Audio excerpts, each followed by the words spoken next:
action. The AMA issued a statement during the week detailing what it intends to do.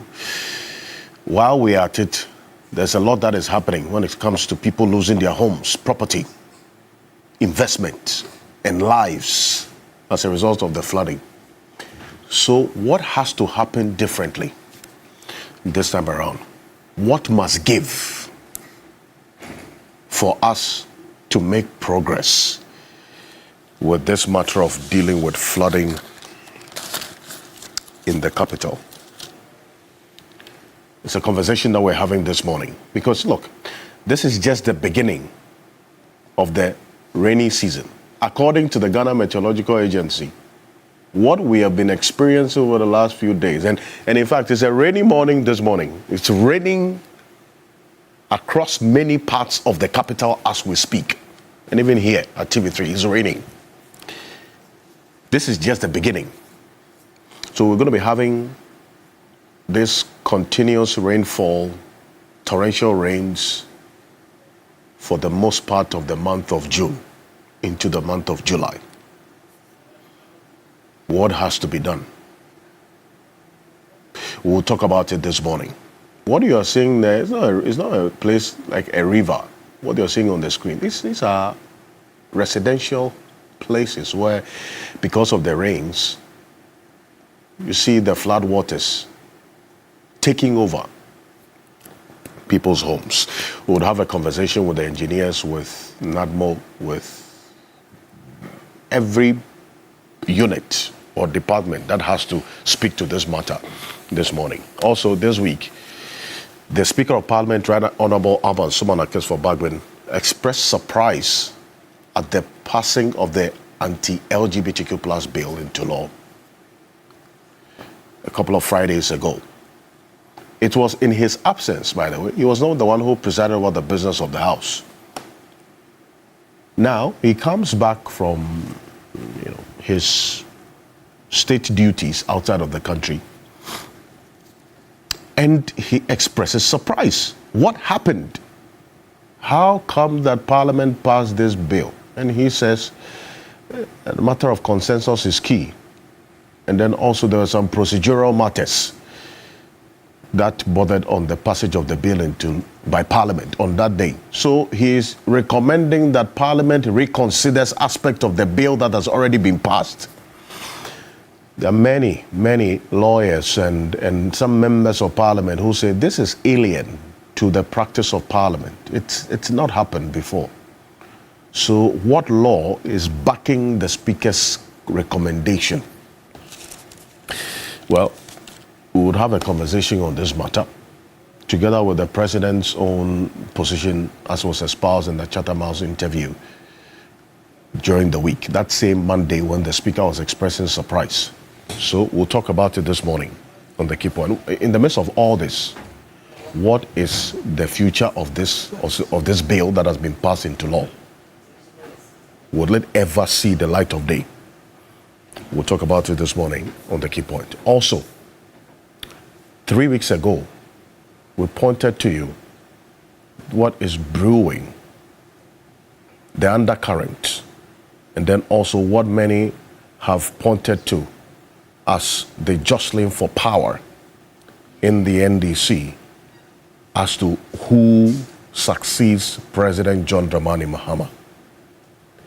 After that conversation, in fact, pointing to the acts of persons undermining others, and then also the machinations put in place by others because of the mindset of competition, of who becomes the flag bearer of the NDC after John Dramani Mahama. This week, the Council of Elders met, in fact, 2 Fridays ago, with the President. They issued a statement asking all party persons as the NDC to stop any forms of alignment or grouping or forming cliques to advance their political ambitions. Say it's premature.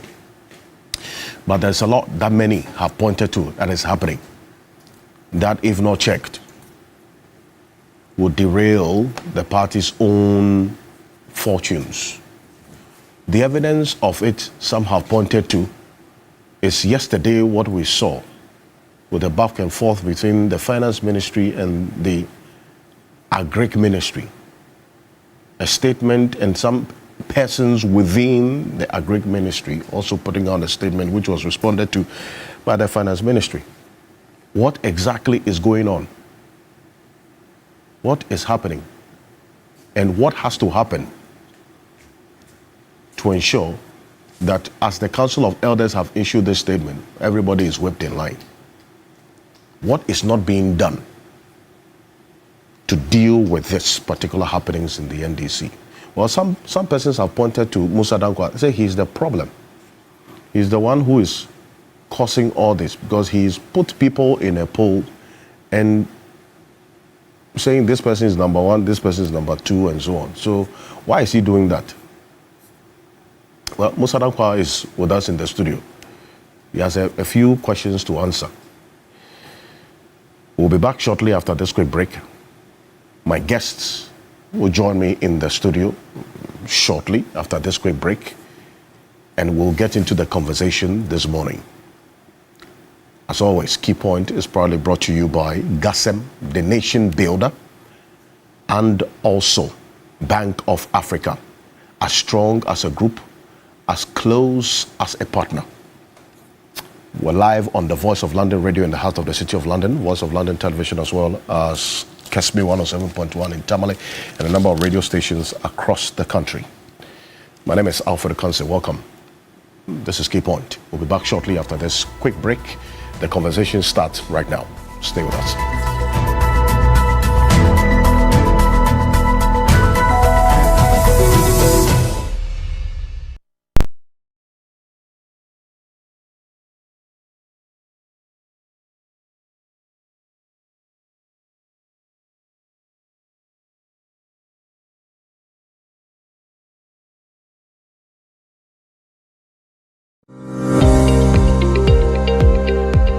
The world around us is changing, not slowly, not quietly.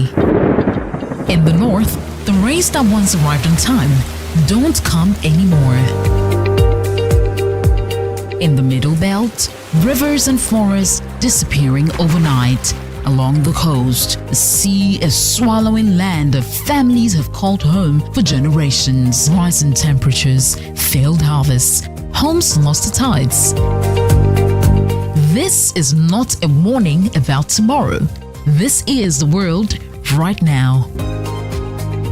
TV3 and the German Embassy in Ghana. The conversation on climate security implications in Ghana. The Climate Talks 2026. 5 cities, 5 conversations, 1 urgent call to action. Tamale, Bolgatanga, Kumasi, Keta, Accra. Starting this June 2026. The climate talks are coming, and this time the people most affected by Ghana's climate security crisis will be at the center of it all. Because the time for Ghana to act is now.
The world around us is changing, not slowly, not quietly. In the north, the rains that once arrived on time don't come anymore. In the Middle Belt, rivers and forests disappearing overnight. Along the coast, the sea is swallowing land that families have called home for generations. Rising temperatures, failed harvests, homes lost to tides. This is not a warning about tomorrow. This is the world right now. TV3 and the German embassy in Ghana. The conversation on climate security implications in Ghana. The Climate Talks 2026. 5 cities, 5 conversations, 1 urgent call to action. Tamale, Bolgatanga, Kumasi, Keta, Accra. Starting this June 2026. The climate talks are coming, and this time the people most affected by Ghana's climate security crisis will be at the center of it all. Because the time for Ghana to act is now.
In a world full of noise,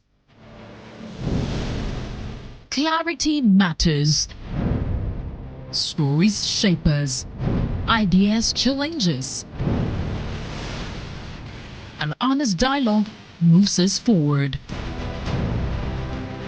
This is a space for depth, where voices are heard and perspectives matter. Conversations with Dr. Abinanya Kwasmini, coming soon on TV3. TV3, first in news.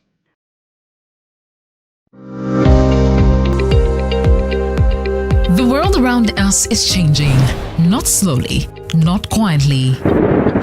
In the north, The rains that once arrived on time don't come anymore. In the Middle Belt, rivers and forests disappearing overnight. Along the coast, the sea is swallowing land that families have called home for generations. Rising temperatures, failed harvests, homes lost to tides.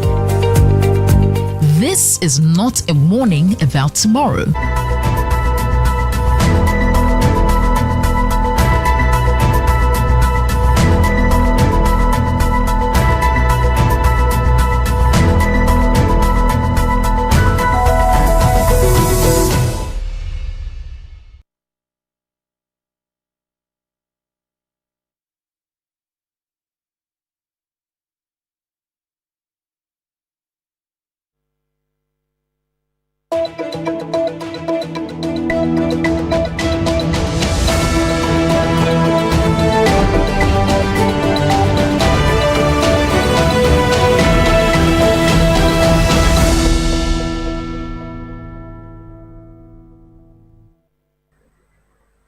Haruna has been my brother.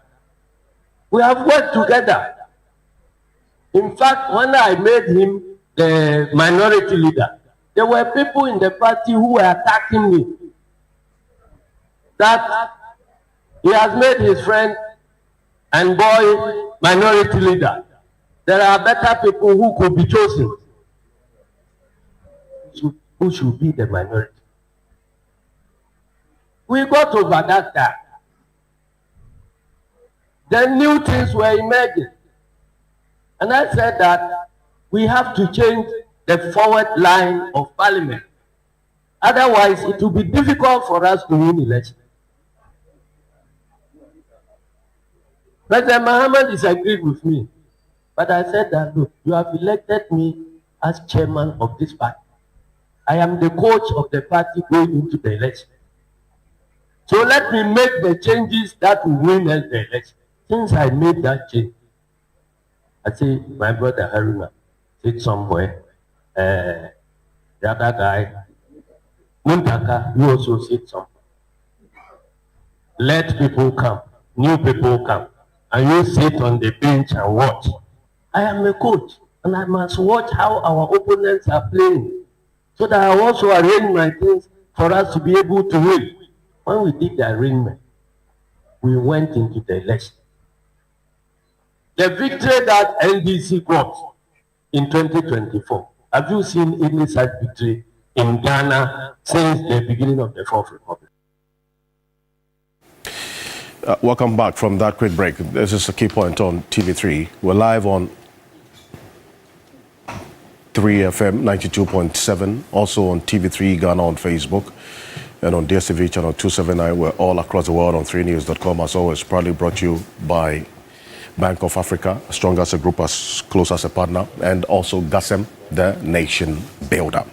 What you just heard and saw is the national chairman of the party, Johnson Esiedun Ketia, explaining the decision he took, a very controversial one, prior to the 2024 general elections. We'll get into that, because what you see behind me is a reflection of what he said, which some have pointed to as the roots of some of the the tension that we are seeing brewing and playing out in different forms and in different ways as we speak. But we're also live on the Voice of London Radio in the heart of the City of London, and Voice of London Television as well. And this is the poll tracker. Before we get into the poll tracker, last week there was a chair malfunction in the studio, which led to an incident which was briefly captured on television involving one of our guests, lawyer Kofi Bento, who is with us in the studio. He's Vice President of Imani Africa and also a regular on the Key Point. And last week, for the many of you who called me, and most of the calls going to him to find out exactly what had happened, I think it's the most important thing and the honorable thing that we do, by also clearing the air on exactly what happened. We issued a statement exactly a week ago explaining or giving details of what happened, and on behalf of management, we convey our apologies to Lawyer Kofi Bento for last week. Thank you so much. Good morning. Council. Good morning, Alfred. At least I see that you've changed the chairs. Indeed. I wish you had done that before last week. I have answered hundreds of calls. And some other persons who feel they have to use this to denigrate other people have taken advantage of it. My children are being called, my mother, my family, and everybody's afraid that I collapse and people are saying I'm lying, and it's just been an unnecessary stress, okay? But just to confirm, it was a fall, and it was a malfunction of the chair like TV3 put out. So I'm here today to say, yes, apology accepted. Some people say I should sue you. Very many people say I should sue you because of this and that, but I just want to say it happens, and I accept your apology. Actually, that's why I'm here today, to confirm that everything is fine. As for those people spinning it and saying all kinds of things, I actually saw a picture of me on a hospital bed.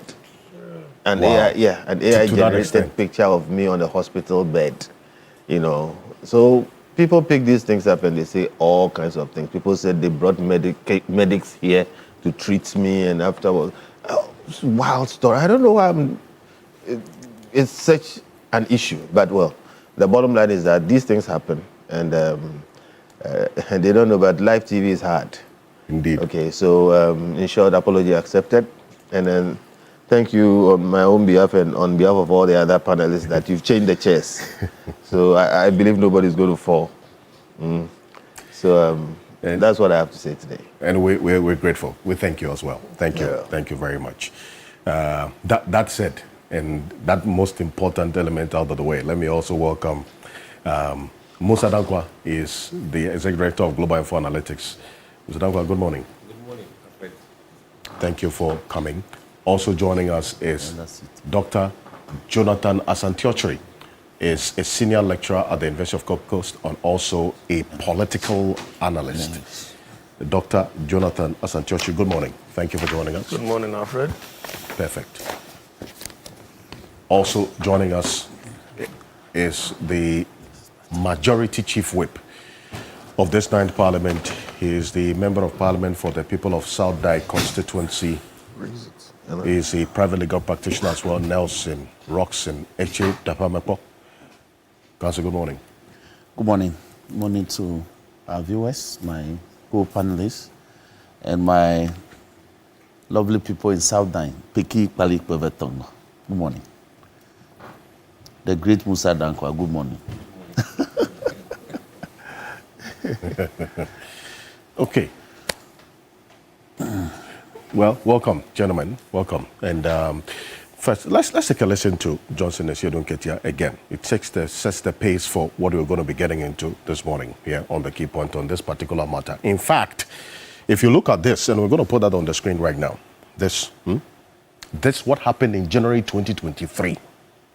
This leadership change in Parliament that caused a stir, not just in the NDC, but across the country, as to exactly what is going on. Johnson Esiedun Ketia says this was a masterstroke for him, that from his own analysis and diagnosis of the elements leading into election 2024, he, together with the leadership of the party, had to take a critical decision.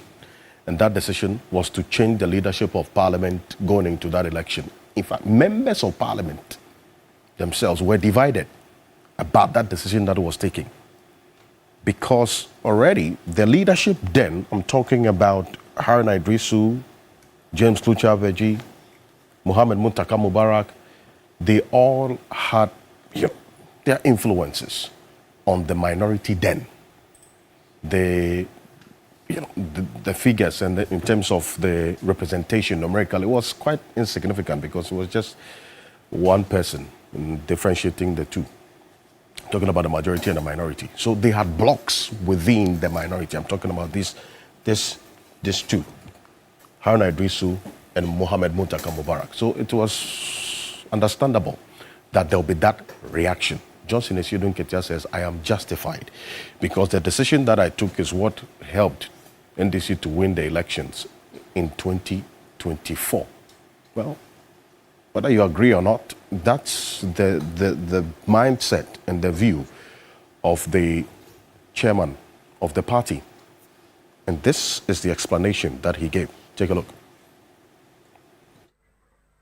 Haruna has been my brother. We have worked together. In fact, when I made him the minority leader, there were people in the party who were attacking me. That he has made his friend and boy minority leader. There are better people who could be chosen. Who should be the minority? We got over that time. Then new things were emerging. And I said that we have to change the forward line of parliament. Otherwise, it will be difficult for us to win elections. President Mahama disagreed with me. But I said that, look, you have elected me as chairman of this party. I am the coach of the party going into the election. That changed. I say, my brother Haruna, sit somewhere. The other guy, Muntaka, you also sit somewhere. Let people come, new people come, and you sit on the bench and watch. I am a coach, and I must watch how our opponents are playing, so that I also arrange my things for us to be able to win. When we did the arrangement, we went into the election. The victory that NDC got in 2024, have you seen any such victory in Ghana since the beginning of the Fourth Republic?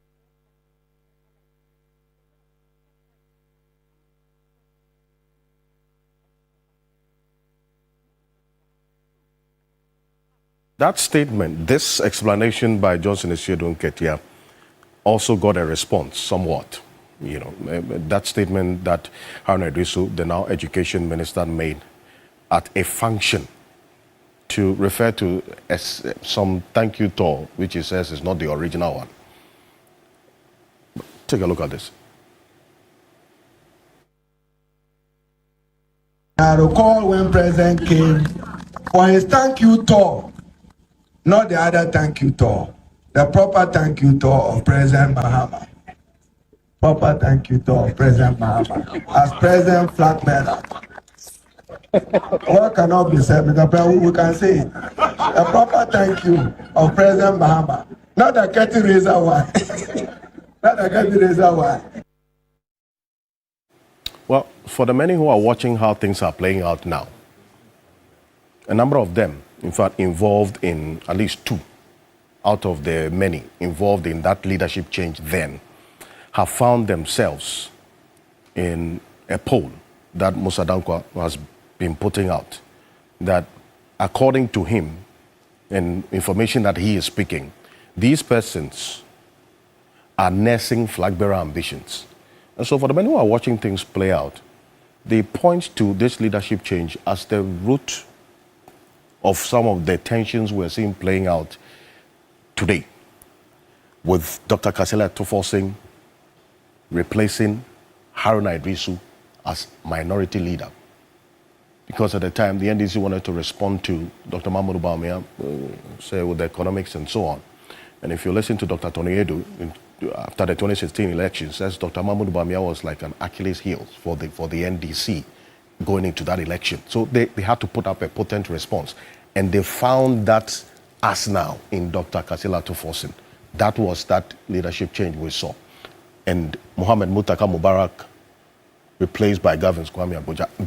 That alone, for many, we should look at that from that beginning of what's happening now. Fast forward, two of them talking about Dr. Kasila Tuforsin, Mohamed Muntaka Mubarak, our appointed ministers. Esiedun Ketia says, look, even with the appointment of Haruna Iddrisu as minister, well, I had to also influence it because I told President Mahama. So he had to be given a position. There are those who contest that particular explanation by the chairman of the party. Like it or not, there are many who are pointing to statements that Education Minister Haruna Iddrisu has made, which suggest a certain stifling of funds and some notion of sabotage of some of the policies that he wants to implement, which to those who are watching would inure to his gains and fortunes if he decides to put himself up as flag bearer of the party. You can believe it or not, but then again, we're seeing it brew its head or play out in very different ways. This is the statement that was attributed or is attributed to Haruna Iddrisu regarding this particular call for funds. If you recall, when questions were asked about how many teachers the NDC is going to employ, he's quoted as saying that if resources were available, quote, we should be employing and recruiting up to 50,000 teachers across the country. But due to budgetary constraints, we are unable to do that. The Ministry of Education sought clearance from the Ministry of Finance to recruit up to 7,000 teachers with degrees and diplomas. Accordingly, the process has been advertised in an open, transparent manner. You have many who have referenced this statement as one also to watch. But how exactly did Musa Danquah come up with all these persons in his poll? And taking into consideration what happened yesterday, to many who are watching things play out in the NDC is the evidence of what is being talked about over time. And guess what? The chief of staff, who under normal circumstances should have been the one whipping these people in line, is also captured as one of the persons seeking the flag bearership of the NDC. So who has to do that? You recall that when this statement was put out by the Secretary to the President, Dr. Callistus Mahama, that look, before anything else, focus on executing your mandate. The likes of Kwesi Pratt Jr., who's going to be joining us later on the show, said that statement, that article by Dr. Callistus Mahama was President Mahama speaking to his appointees who are nursing flag bearer ambitions already while still in office, which should have been the chief of staff speaking, but then he's also captured in there as well. What's the consequence? What's the danger in what we are seeing now playing out? Musa Danquah, I'm going to start off with you. Musa Danquah, if you can kindly join me in here. Thank you very much for joining us. The last time when we did this, I wanted to understand what exactly goes into your polls, and that's going to be an exercise we'll undertake. Forgive me, there's a little malfunction with the screen. We'll check it shortly. But welcome, it's good to have you. Good to be here again. I see. So, but why are you doing this? I mean, we are pointing to you as being the problem for what is happening in government now. Now, you've captured some people on the poll that you have been conducting. None of them has come out to publicly say that they want to be flag bearer of the NDC. So how did they appear on your poll? And why are you doing this? Why are you causing this confusion? I think people should appreciate the work of pollsters. Pollsters are not an arm of the government or an arm of a political party.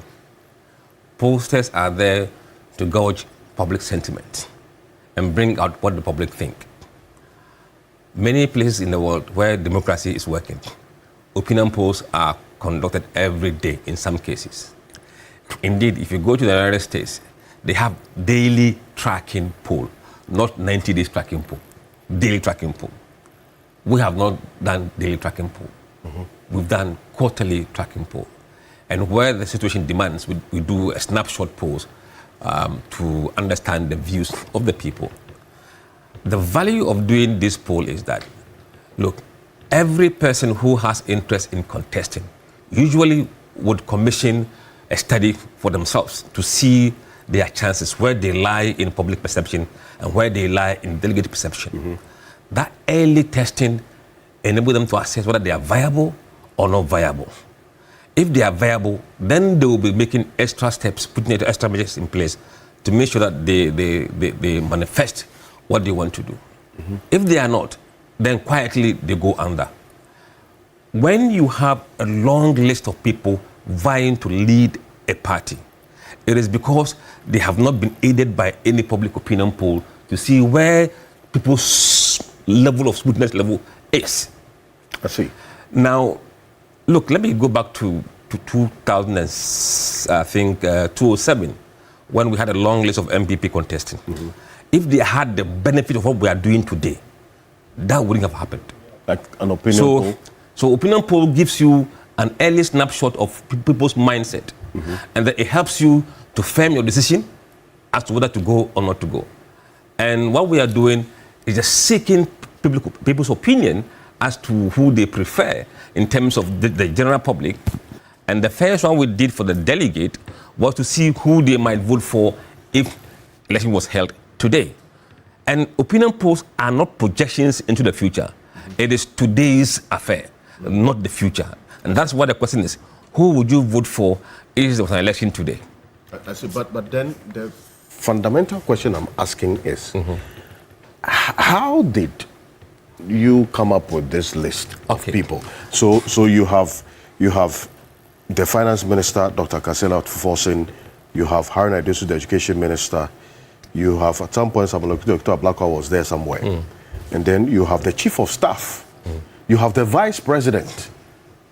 I mean, these are key people within the NDC, and you put them in the poll. How did you come up with those names? First, we went through the NDC big shots. The guys in NDC who could contest to lead the NDC. That's the first step. So the list was a very tall list. Potential candidates for the race. And as time goes on, some of them, they didn't get enough, or they were not getting enough votes for us to keep them in the race. Right. So we then settled on the top 5, or top candidates who are doing at least 10%, or at some point 5%. So if you are not doing 5%, your name is taken out. So what you see is a pruning of many, many lists, including Spiogabras and those who in the past had contested before, and everybody. And these are the people NDC could present at any point in time. If you say these are the people the NDC could present, what do you mean? It means that within the hierarchy of NDC, we don't see anybody coming out of that block. You don't see anybody? Out of the 24 people, who else have we left out? That's the question. How is that possible? I mean, why do you say you don't see anybody? No, because the list is very exhaustive. Both people who have in the past contested, those who have done so in recent times, and those who are in position to contest. Right. And that's the reality on the ground. So you put the over 20 people in a pool? Yes, and then based on what people say, oh, I prefer this gentleman, I prefer that gentleman, I prefer this person. We even went to delegates and gave them a chance to tell us who they will vote for. And based on that, remember we had 29% and some 19%. They gave us the top 5 delegates, top 5. And the top 5 were the finance minister, the chairman of the party, Asidu Nketia, Julius Deborah, Jainan Opoku, and Haruna Iddrisu. These people were getting at least 5%. Everybody else was doing less than 1%. And there's no point carrying 1% candidates to the next level of polling. I see. But so then I just wanted to understand the methodology of sieving the over 20 to the top 5 that we have. No, so you have this now. Yes. Right. Let's come back to the studio and take a look at this. Now, you have Dr. Kasela Forson, Haruna Iddrisu, Julius Deborah, Professor Anana Opoku-Agyeman, who at some point was not on your poll. Yes. No, not in the delegate, was among the public. This is a delegate poll. So let's be clear. So you spoke to delegates? These are delegate polls. How do you know that the people you spoke to are delegates of the NDC? Oh, you have their names, where they vote, their phone numbers. You have the delegates' phone numbers? Yes. NDC delegates? Yes. And you call them? Yes. And they tell you who you are going to? What we did in the first one was what we call unprompted recall. We didn't give them any name to choose from. Who would you want to lead NDC? And they mentioned the names. When they mentioned the names, we tick. Unprompted. Nobody was giving any name. Delegates of their phone numbers? Yes. Where did you get it from? Oh. We are the research company. We have that of MPP and that of NDC. I see. Yes. And some of the people who were contesting last time election, Okay. gave us data. But that data has not changed now. Right. So it doesn't have to be these guys. We had the data last time. And you say that per the methodology you employed, Yes. all things being equal, I mean, over 20 people you put in a poll. Yes. In fact, there were 24. There are 24. And The you, names that were mentioned by delegates were these ones, who got at least 5%. and you sieve them through to the 6 No, or 7. the delegates sieved them. We didn't see them. You- Because I didn't give anybody 1%. When you are called, we take.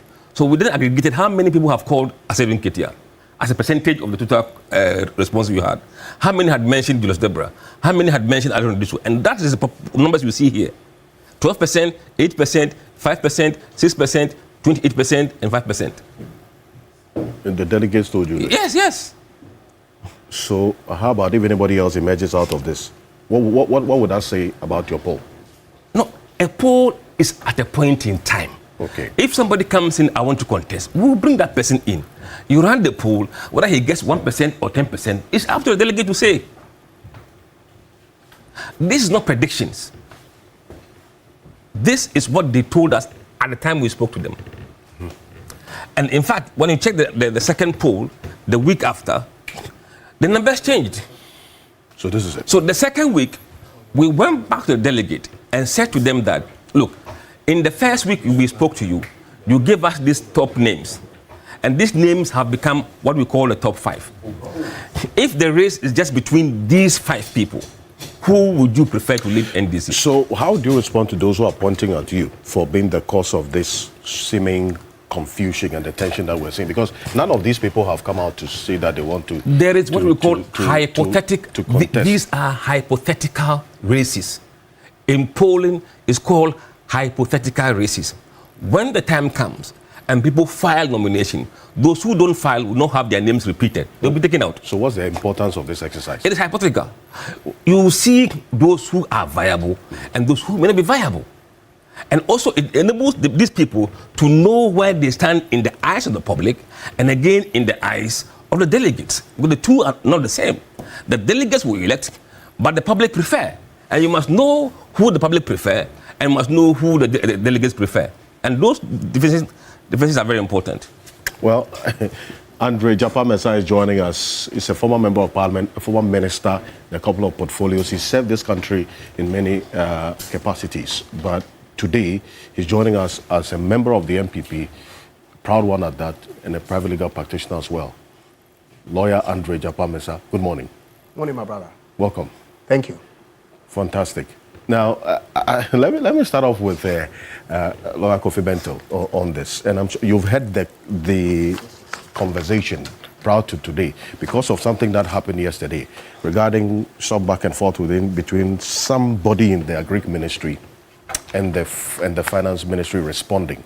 That beyond the detail of that particular incident, many will say this is just a symptom of the undercurrent of what is happening, which the Council of Elders have sought to deal with.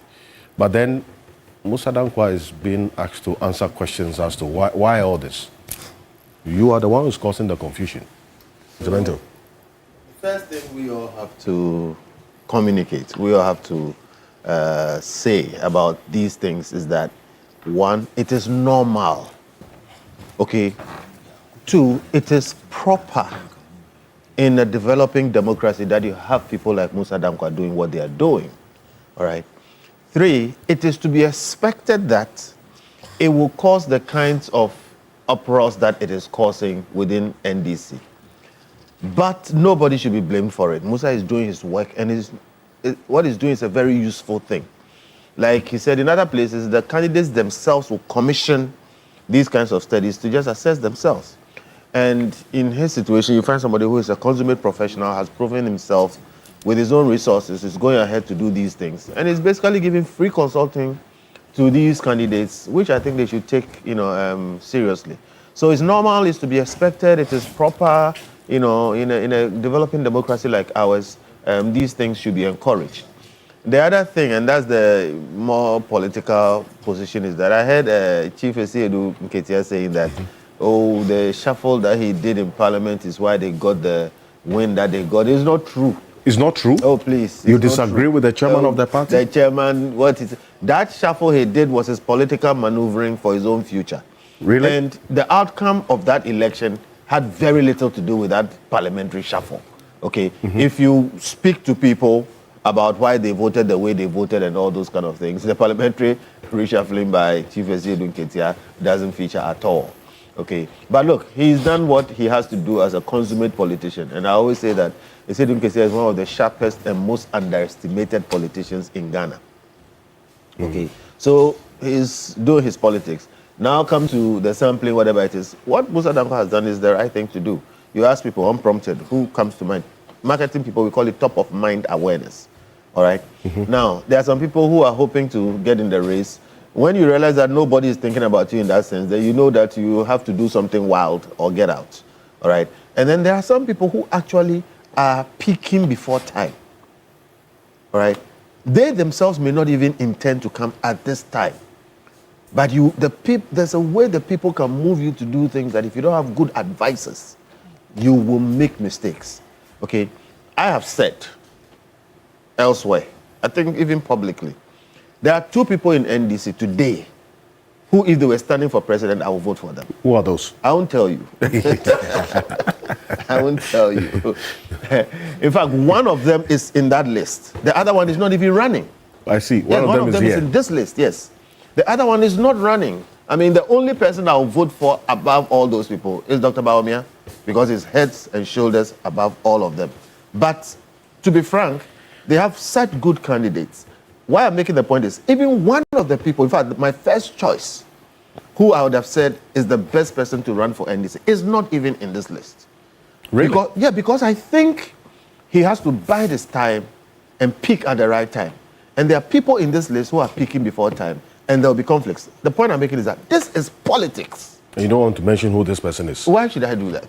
Because you want to keep the public in suspense. That's not good, though. I know what this means, and I'm not going to do it. I'm simply letting you know that everybody has their preference, and I don't know how many people are thinking like me. If I mention that person, you'll be surprised. Many people agree with me, but I won't. I'm simply saying this is why Musa exists. But that is the more reason why others also raise questions about Musa Danko's work. Because you see, I asked him a question about how he came up with this list. He says he put over 24 people in a pool. He went back to delegates, did their own sieving, and then you come up with this final one. But you are saying the person that by your own observation, is potent enough to lead the NDC. It's not even in this list. No. What does that tell you? I will prefer Okay. to be president who, if was running, okay, and Dr. Bawumia were not running, I'll vote for. You see, now that's a very nuanced situation. My preference, okay, how many people are like me? And if Musa, for instance, came to me privately and I felt secure, I would tell him privately. Now, if many people say the same thing, okay, then you realize that name pops up. Okay, so there are ways of eliciting some of these things. And I'm saying that even though I say I have that preference, I think also that person's time has not come. Okay, and my own theory is that there's one person on this list whose time has not come. They are peaking before time. That's one. There's another person on this list who is pretentious. There's zero chance that he's going to be president, but he's going to run. Okay, because maybe other people are speaking to him. There's somebody too here who maybe has a lot of grassroots, support. People will mention his name. You'll be surprised how much people change from what they say to what they do inside the polling booth. All right? So many things are at play. And the thing is, a poll is a snapshot in time of what people's thinking is. It is by no means a direct indicative of what the outcome will be. Check Hillary Clinton's election. On every poll, in every analysis, she was way ahead. And it was because people were not even confident to say what they would do. When they got into the polling booth, they did what they did. Okay, so I'm saying the NDC people should stop worrying Musa. In fact, he's doing them a big favor. Okay, all of us Ghanaians, MPP, everybody, political, non-political, these things are indicators of where the nation is going. Sometimes, you may not even be that political, but like I said, some people here, may be peaking before time. Some people here too, they have a zero chance. Okay. When you see some of these things, it should force you to question yourself. Are these the people you want to lead the country? Elections have consequences. If maybe somebody here is so way off, but is popular, what we call a populist demagogue, okay? And you think that, no, you know something which should make this person disqualified or should not ever be president, then you become active to make sure that doesn't happen. Because elections have consequences. Some people have elected some people into their, presidencies, and they are shredding their countries. So look, what Musa is doing is useful. Nobody should go after him. Musa, continue to do what you are doing. He himself will tell you that this is by no means an indication of who will win in the end. And they are what we call dark horses in politics. And what in America they call the October surprise. A dark horse can emerge from nowhere at a time that you are not even expecting and take over. October surprises. Some of the people here can be leading. And then 2 weeks to election, you find him in some crazy scandal and poof, he's gone. It happened in Canada in the very, very, very last election. The front runner who was deemed to have gone beyond, the point of winning, like he was the winner, lost. And the person who came from nowhere won. He's not the prime minister. So, in short, it's a useful exercise. I am very excited by it. Like I always say, in money, these are some of the things we dabble in. But when people like Musa come across and he's doing a better job specifically on this, we'll see the space to him. Just that he's not trying to steal some idea that we started. Which is what? With the sentiment analysis. He's trying to steal our idea. We won't fight you over it. If you do a better job, we may leave it to you. It just will help me to validate what I'm seeing in the polls. Oh, I understand. You and I understand. But you see, the thing with the money is that when we see space that is not properly dealt with, we occupy it. We do that work. So energy analysis, whatever it is. But when people emerge who are more specific in that area, we'll kind of cede it to them. So Musa agrees that, we started sentiment analysis. When we started, we were insulted, as usual. But it was very, very interesting. No, but because you have to take leave of us, I want to stay a bit further with you and on you. Yes. And then also I'll go to the others. The consequence of what we are seeing here is some of the, undercurrents that we're talking about. And then also the reported jostling of power, and which resulted in some sabotage and so on, which some have also pointed to. Yes. You have the finance minister serving in government, together with the vice president and the chief of staff, all captured in a poll. None of them have come out to confirm or deny that whatever is being said of them as having flag bearer ambitions is true or otherwise. Under normal circumstances, with what we saw yesterday, with the interministerial, salvos that were being fired at each other, you would have the chief of staff, at least as we've seen in previous instances, rein them in. But in this instance, you have the chief of staff also captured as one of the many seeking to be flag bearer. What's the danger or the consequence of a situation like this? It is normal. This is a home match. All right? It's necessary. Primaries have this effect. Unfortunately, the negative effect is on the nation. It affects the coherence of government. It affects the performance of government. And it just happens the chief of staff is in the race, but he should have whipped them all in line and made sure his team was functioning. Now, seeing that he is in that space, it forced the vice president, if the president will hand her that role, to whip the rest of them in line. She is also in here. So right now, it falls to the president to do this work. He has to keep his team. He has to make sure they are functioning at the highest levels.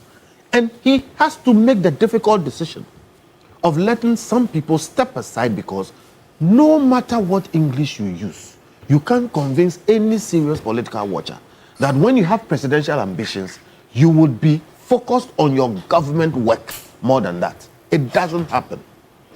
Everything you do is targeted at building a war chest, building a team, and your eye is on the final prize. So the work of real governance is secondary. Nobody should tell us differently. We've been here, we know what happens. So the effect is what it does in terms of the people's functioning in the state. And there are other things which are even worse. Okay, they build a war chest, for instance. When I talk about building a war chest, they suck out a lot of resources, some properly, some improperly, okay, just to make sure that they can finance their, election. Sometimes they can handle it well, most times they don't. And so it falls to the president. The president has been very quiet about this for many reasons. Usually they don't have to want to step in these things, but everybody knows also, at least getting to the end, people tend to know who they support. He's also a president who is leaving. He's thinking about his legacy. He became an elder statesman. But this could have an impact on the legacy. It will have an impact depending on how he responds to it. Okay, the first impact is he has to assess how it affects the function of his government and the execution of his own policies.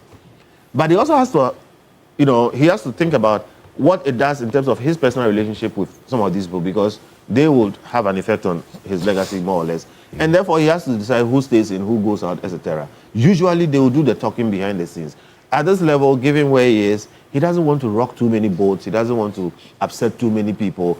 He will be like, you slug it out. It's like a father in the house. You see your kids quarreling. You've assessed the incident. Nobody will get hurt in this fight. Let them fight it out. But you have just outlined the dangers of a situation like this. What would be the consequence of doing nothing? I mean, and leaving it to slug it out. Consequence of doing nothing. A number of options are possible. It may resolve itself. So mark these names. Most of them will drop out. I think just about 2 or so. I see a conflict in 2 of them. One of them is the godfather of the other. I don't see one of them fighting his godfather. I won't name names, but you see it at the end. One of those 2 will drop out. And I think the others will come to figure out that, look, it's not going to work. They will drop out. We'll be left with about max 3 or so. Okay. So it may resolve itself. It may also degenerate. Degeneration is where it doesn't really resolve itself in a nice, quiet, backdoor way, but it becomes an open fight and you see people jostling for power and affecting each other negatively. A bit of it is what you saw Haruna Idrisu do. Okay, Haruna is a very fine gentleman, he's a very diplomatic and very respectful guy. Okay, he's one of my favorites in NDC. I'm not talking about the presidency, I'm talking about. Okay, but what he did is what people do, okay, when they want to take pot shots. Okay, and I believe Haruna has a lot of respect for Esiedu. I went after him, a curtain raiser, what kind of thing, in a jocular way, laughing, that kind of thing. That can degenerate. Okay, that can degenerate to the point where you get insults and people actually sabotaging other people, okay, paying people to go after them, etc. It happens everywhere in Ghana, elsewhere, MPP, NDC, everything. Problem is, it doesn't degenerate to the point where it affects us. So you heard about the banter between the finance minister and agriculture minister. These are policy issues. These are things that affect you and I. If 2 ministers are fighting, you know who is suffering? The people. Okay? So if they are doing these things because somebody wants to gain an advantage, then we are the people paying the price. That's where the chief of staff has to step in. He's also fighting in this race. Vice president has to. He's also fighting this race. It falls to the president. Maybe he is not doing anything about it. We the people, are we going to suffer? What is the truth in what they are saying? Okay, politics ends up in policy. All right. Absolutely. So these are the effects. It can resolve itself. It can degenerate, and we may end up suffering. But look, this is the path we have chosen. Democracy is a dialogue which allows citizens to make informed choices. This is the dialogue. This is the dialogue. I want to do it. No, this person wants to do it. This person is better than this person. Then we ask why. Musa comes to explain. We are all thinking. Okay, it's a messy process. It's like making sausage. When it's done, it's nice and smooth, but you don't want to see how it is done. You may lose appetite. Okay, and this path, everybody would like to stop it and say somebody should just pick one person and let him go and rule, and that is tyranny. It leads to worse outcomes. So what I want to tell people is that, look, however you are looking at this, whatever you are seeing, understand that this is the process we have chosen. It is a good process. Okay, as long as there's no violence and whatever it is, even insults happen. Okay, we should learn to work with it. Don't attack Musa Dankwa if he tells you that in the polls you are not doing well. Musa is a truth teller. okay? And truth tellers have to make the hard decision of accepting risk, opprobrium, that's insult, negative reaction, that kind of thing, and attack. You know what we've gone through in Imani in the past 20 years of this thing that we are doing. But if you choose to be a truth teller, it comes with the territory, okay? So look, this is what we have signed up for. It is a good thing. In the process, we get to know these people better. And we get to make very informed decisions going forward because they will lead this country later and we will either benefit positively or negatively from it. So it's a good thing. You see, and Dr. Asajoche, as you bring in, it is the negative consequence of what Mr. Bento just diagnosed. In fact, a very detailed diagnosis is done because of the personalities captured in here and what should have been done, which a responsibility falls on them. But unfortunately, they are well, would I say unfortunately? Well, they find themselves It happens. in the poll that Musa Dankwa has put out. Yeah, so that is why I wanted to ask Mr. Bentil a question. These two, the Chief of Staff and the Vice President, is their inaction occasioned by the poll that he has done? No. So if it is not the case, then certainly they must act. Because you see, the argument he put forth is that, well, they are in a fight. So they seem to have been arm twisted. I don't think that is the case. So let me just assess it a bit. So they have a job to do as Chief of Staff, okay? But in this particular case, they are in the race. So if the Chief of Staff tries to do anything... According to Musa Dankwa's polling, not they themselves. Yes. You see, that is where the irony is. Let me tell you so if they have to crack the whip, by virtue of the constitutional powers that they have, they should be able to do so. There is something called realpolitik. Okay, what you're saying makes sense, as in you have a job, do it. Yes. But the man is also a participant in the race. You can't be a referee and a player at the same time. So they won't do it. And if they want to do it, they will have to step off. Otherwise, it's just unfair. So what you're saying, yes, it's true. He has a job as Chief of Staff. Yes. He has to wait them. The Vice President, she's very respected. But her name has been mentioned here. Now, let me tell you what can happen. Maybe Madam Vice President, please, this is just hypothetical. Maybe she is not interested, but people want her to run. Okay? There are many people like that. Now, if she realizes that, look, I'm not interested in going to run for this race, but people are calling my name, she will come out quickly and say, please, Musa, leave me out. All the people mentioning my name, please, I'm not going to go in. Then she gains what is called a moral high ground. With that, taking herself out of the race, she can now step in and whip them into line. But as long as she can speak, she hasn't spoken. Who are we to say that she's not interested? As long as the Chief of Staff can come and say tomorrow that, hey, I'm Chief of Staff, I'm interested in doing my job, and please, because of this ABC, I'm not out. I'm out. Okay, he can do that tomorrow. If he hasn't done that, that is indicative of the fact that he may be interested. To the extent that you are interested in competing with a minister who may become your president. People should not forget that these things lead to other things. The people contesting here, okay, well, I believe they have not said they are contesting. They have not also denied what is happening here. You know, I just have to, yes. Yeah, they have not. The people Musa says are the favorites to contest over here, okay? And Musa has said that any of these people will beat Dr. Bawumia. I don't believe so. Okay. Okay, but if that happens, one of them will be president and the others will serve under him. Absolutely. And in this country, we've seen many times when people have, gone head to head. Okay, Nana Akufo-Addo served under President Kufuor. Okay, and so this is normal. Now, what would the relationship be like? So, to what my colleague here is saying, he's so very right. But the thing is, the realpolitik of it is that if any of them was not really interested, they will come out and say it. Then if they do, we know that, okay, the person becomes a referee, no longer a player. It changes the dynamic, and then they can, do the job of whipping them into line so the government can function properly. There's another option, okay? Which is what? There are some presidents who will tell you that if you pick too early, I will clear you. If you don't stand well, one, even if you are going to run, I don't want to see you putting your presidential ambition above your ministerial duties. And if you do that, I will sack you. It's happened in this country before. Okay, so the president himself can say, hey, you guys, focus on this work. until this period, I don't want to be hearing all this. If Musa Dankwa says that, people say, go and issue a statement. He can actually do that and say, I'll give you 2 weeks. If you don't issue a statement, resign. If you don't resign, I'll sack you. All these are possible. So, my brother, if they don't do it, we have to interpret that there's a different reason why they don't. Members of the party met the president last 2 weeks Friday. There was a statement that was issued capturing what you said the president should say.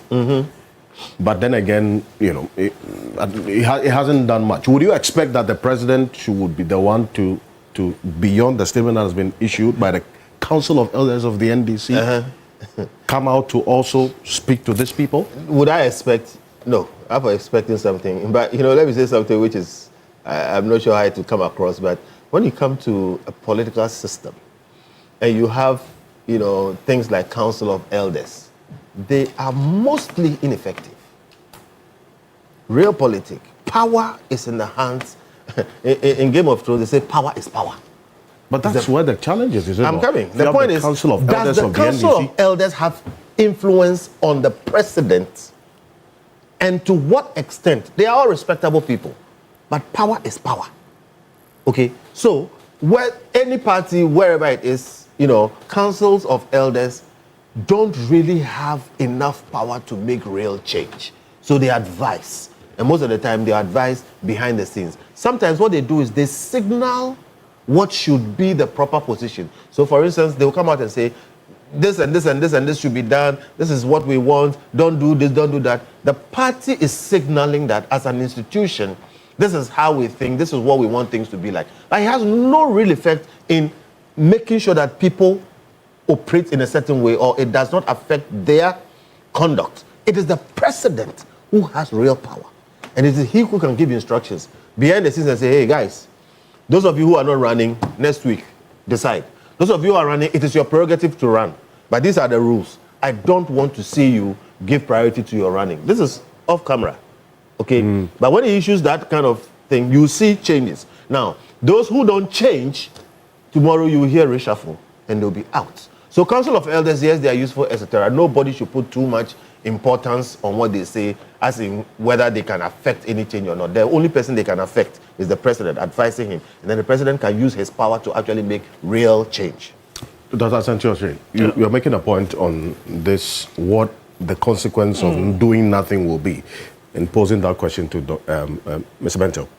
Yeah, the consequence of doing nothing. I see, the point is that the argument I was making is the fact that there are people who believe that Musa Dankwa's poll is a distraction.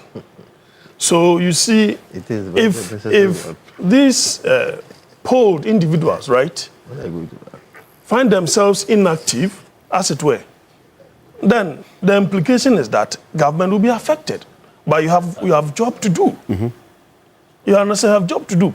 But the irony too is that if you take a certain decision, if you are not careful, others will construe that to mean you are siding with this one or you are opposing with this one. That is a dilemma of the president, and it is definitely too early for the president to act in this instance. With the view it's too early for the president to act, you say? Oh, yes. Why? You see, whichever way you look at it, if he speaks, right, others will construe that as opposing this particular individual or favoring this particular individual. So he can decide to act. Now, you can see that the president has acted through, first of all, Dr. Callistus, right? The epistle that he put out. You see the president's voice, president's voice is there. In the article Dr. Callistus Mahama put out? Certainly. The president's voice is there. And I see also, you see, when you listen to Mustapha Gbande, for example, the Deputy General Secretary, he also spoke. And in his view, if I sum up whatever he said, there is a disconnect between government and the party. Why is that the case? Probably individual ambitions, right, are crisscrossing the main, mandate of the government. Then you have Mr. Kwachu Fosu as well, also making a statement. Then comes the Council of Elders. I think that the Council of Elders stopped short at mentioning names, and I think that is very diplomatically correct. So if they go on, right, if there are further skirmishes within the party, as it were in government, that will more or less militate against the performance of government, then certainly they may want to go a little further, by either mentioning names or coming out with rules and regulations, as it were. So the point for me is that some of these things may have created some kind of internal problems. Musa Danquest polls. Yes, it may. Because if, for example, you see, I started mentioning sabotage, undermining. And these things are real because politics is about taking advantage of the opportunity that comes your way.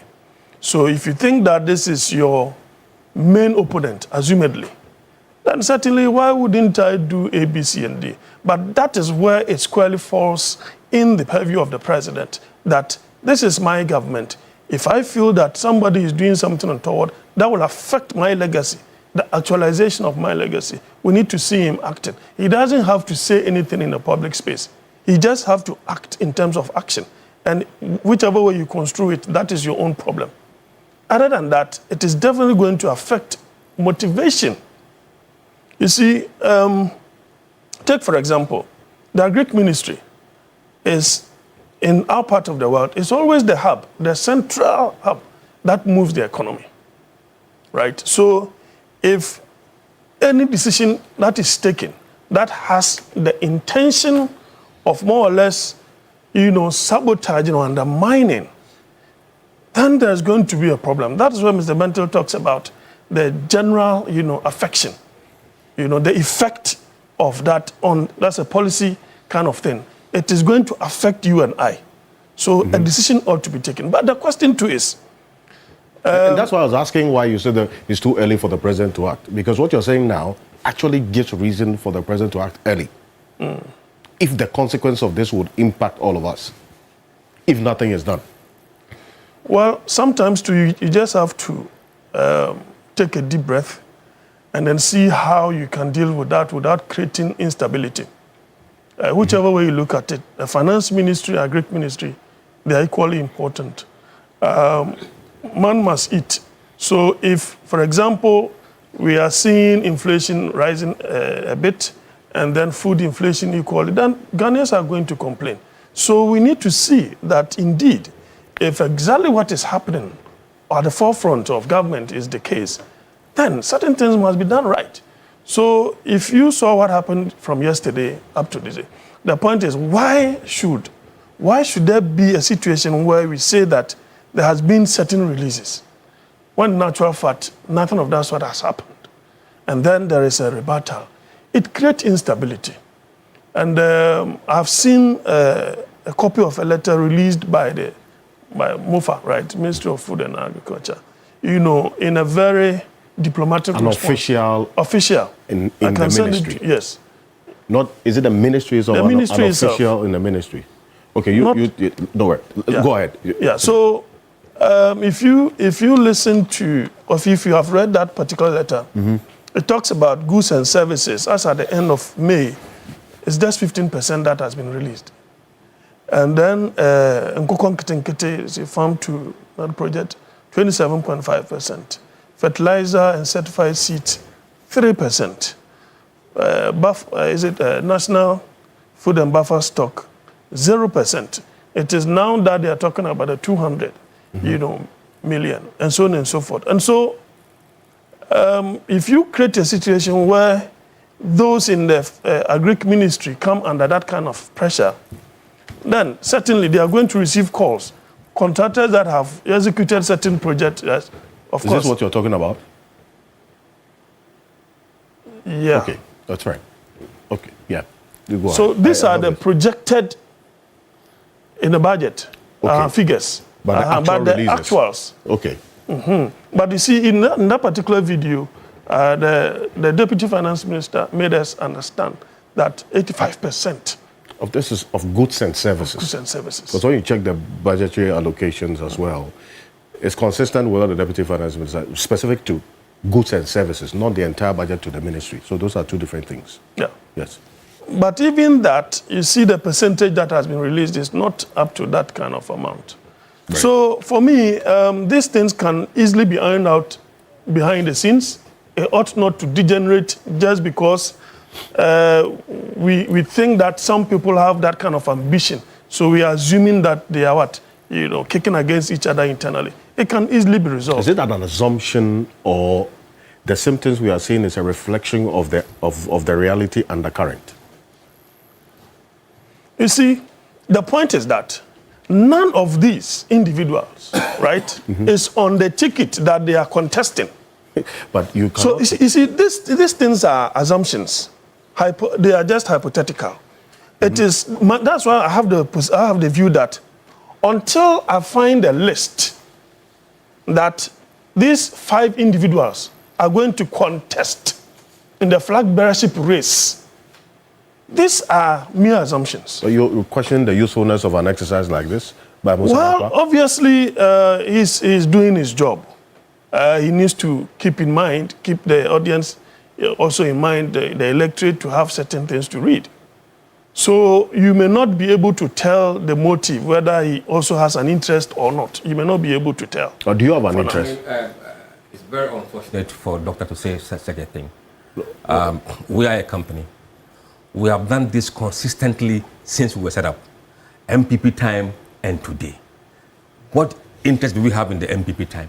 I used the word may. But I said may or may not. I didn't say you have. Look.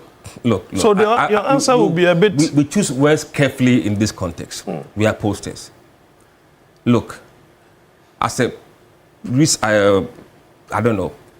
If you wait until the floodgates are open, what is the effect of that? We have given people a chance to call us to take their name out if they don't want it. It's not by force that your name is here. We've put out a notice. If you don't want to be part of it, call us. So some have called us. You call these people? No. We don't even call them. We said we are doing this hypothesis. Okay. If you're not interested, you want your name out, please let us know. Some have called. We got their names out. I see. But have you called any of these people? No, I don't have to call them.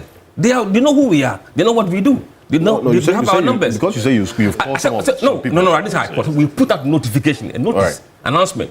If you don't want your name to be here, let us know. And none of these people have reached out to you that no. they want their names out? No. If they do, we'll take them out. I see. Okay. Yes. Dr. Joshua. So I want my brother not to assume that, I said we don't know his motivation, whether he has an interest or he doesn't have an interest. So it is neither here nor there. I'm not saying he has. No, the point is that if I have an interest, that shouldn't affect the data I collect.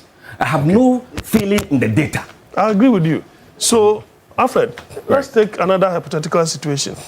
I want to ask my brother, if someone also comes out with a poll, a bit different from what is put out there, will he doubt the integrity of that poll, or because they may not fall within his destiny?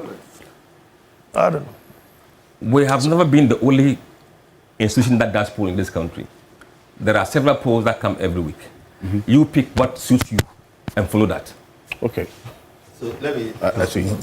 Quick. When it comes to these research things, if somebody puts out a poll, a priori, before anything happens, you can judge the methodology they used to decide whether you are going to believe the poll or not. Then there is post facto. If even the methodology is the Mpoto approach, as you know, but the outcome is equal to reality, you take notice. Yes. So in the US, for instance, there are many weird pollsters. Okay, they have weird methodologies that they use. All right, but their outcomes are very, very, very accurate. Then you have to take them seriously. So in that case, we just have to, ask Musa. You have a right to ask for methodology. What methodology? He will explain it, and then we'll look at whether the outcomes of Musa's polls are close to reality. And time has proven. In fact, there's a funny point we were making off screen. There are people who were not in these polls earlier, and some of them were complaining. I don't know this for a fact. We hear rumors. So Musa is here. You can ask him to complain. Some people say, why didn't you put me inside? Is it true? Yes.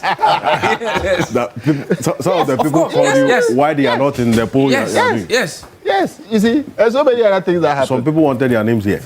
And we said to them that their names may have appeared somewhere, but it didn't cross the percentage mark for them to be isolated in the report. But if you go to the list, some had 2%, some had 0.2%, some had very percentages there. Yeah. Okay, Mr. interesting. Musadamka, is it possible that those you poll, okay, go ahead. Yeah, no, please. Yeah.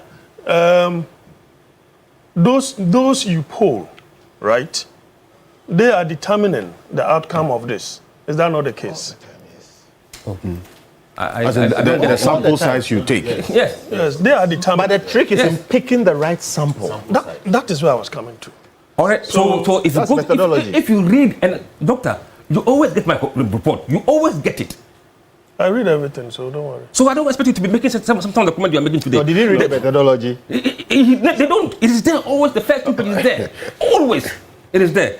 It is a random sampling approach placed to over the 317,000 NDC delegates. So this one, you said baseline poll one, you called 5,778 Delegates. NDC delegates. Yes. 5,000. From 16 regions. Yeah. Yes. 16 regions. All 16. Random probability sampling. And your confidence level is 99%. Yes. That's audacious. 99%. This is the work. That's the And confidence it's that you have. computer-based telephone interviews. We call them on the phone. You call them on the phone. Yes. You see, computer-assisted telephone interviews. Yes. What does that mean? It means we don't go there face-to-face with them. We call them on the phone on the numbers we have given. So we know their electoral areas, we know their polling stations, we know their numbers. I see. Does that answer you? Oh, I always read this. Sometimes, Don't query us. yes. So if we are querying the methodology, I don't think you should also take it personal. No, so what is wrong here? I look at the period, 31st March, right, to 4th April. 2026. That is how many days? Yeah, that's about 5 days. 5 days. Max 6. And then you are calling 5,778 within 5 days, right? Then we will have to look at the number of questions that these individuals, respondents, will have to answer. So if you do... Look, No, I'm not saying... I don't have an issue. No. It's a capacity issue. We have It's a capacity issue. a complete office with 85 capacity call center. 85. If a person does 50 calls a day, multiply that and see what you get. That is how you calculate whether it's reasonable or not. Capacity issue. If you like, come to our office, we'll take you around an excursion, you see. Honorable Dafi, you said you've been called before Yes. by And, Global Alpha Analytics. No, by By who? Dr. That's the doctor in West of Ghana. Yes, yeah. his team. Asante. Asante. I think so. I And they see. were. So I was driving when the call came. Okay. So at the end of the day, I got to know that there was a random. So this just to put on record. This is a Yes, different poll, No, not I'm Global only Alpha saying. Analytics. That there's I'm only something saying that about in Let the do the random work. sampling, happens. they don't even know who they are calling. No. Because Call it's the number. immaterial. They just call the number. No, yeah, They that's don't know who random. they are calling. That's random. Yeah. There are times What you don't. in this there are times instance you is a don't. specific You know, you're calling delegates. sample It they're is using. a random These are sampling from a sample size. of delegates. Yes. Within the NDC. So it's random sampling from a delegate size. Because we can't call everybody. Exactly. And So we when you have take that delegate data, you random sample the people up to a certain number. I think that's not contested. Yes, you conclude on your point. I need to come to it is. I don't think the consequence of what you are doing is what is Why being is seen now. Roxy If you not have had anything in mind with the jostling and the undermining and the sabotage, was that what you intended to achieve with this? no. Actually, look, if they are really looking at the data, let's go back. The key issues here. The key issues, yes. The delegates are saying that for you to win their vote, you must be seen to be performing. How can you perform if you're not focusing on your job? We're helping them to focus their mind on the work. And they are saying visionary. In your work, let them see your vision in the work you are doing. And then they are saying good servant of the government. You can't be doing things outside there and be a good servant. So these are the key guidelines. You focus, you do your job, you'll be rewarded. Can you go back to the We first? shouldn't focus on these numbers. The performance, yes. Mr. No, this Danka. one. Yeah, I'm sorry. Yeah, this. Okay, performance, right? You are expecting the people you are polling to have adequate information, as it were, to determine which of those people they are polling have performed or is performing. What are those things? What are the indicators that they are using to measure performance of the people that they are polling? So, for example, let's just say, for the purposes of the argument, Mr. Asiedun Katia, the chairman. I don't know the mindset of those who have been polled, because we can say that he's not a member of government, right? He's not a member of government. He's the chairman of the party. So his performance, the measuring rod you are using to, assess his performance is going to be a bit dicey. That's how I look at it. So we may be dealing with people who may not be well informed, as it were. Look, yes. This is not linked to any individual. We didn't ask you who do you think is performing. We have not asked that question.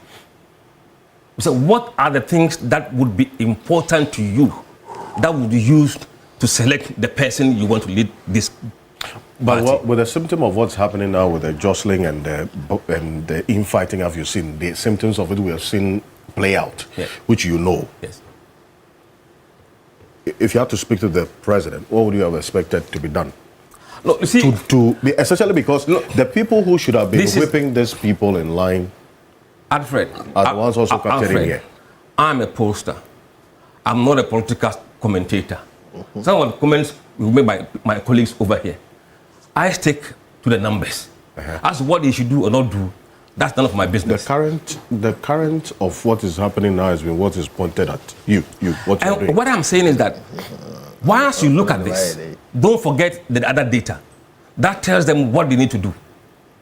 Which is this? Which is this? Okay. So this is a direct consequence of what we are seeing playing out. Mr. Bento says the president has a number of options: quiet, see it play out, and resolve itself, or it could implode if it is not addressed. The president doesn't step in to do this. Dr. Asantioche sees the president's view in Dr. Callistus Mohammed's article, but that has not addressed the issues on the ground. The people or the person who is supposed to have been acting in the hierarchy, in whipping things in line, if you see two ministers or elements within two ministries play out and just fire salvos at each other, it's also captured in here. What do you expect? First of all, I think that you have set your exams and you have set your questions and you are answering them in the way you want to do, to communicate something that is not there. This government is not in crisis. There's no power play. There's no turf war. And so, let me speak clearly so that you the media men, will appreciate this.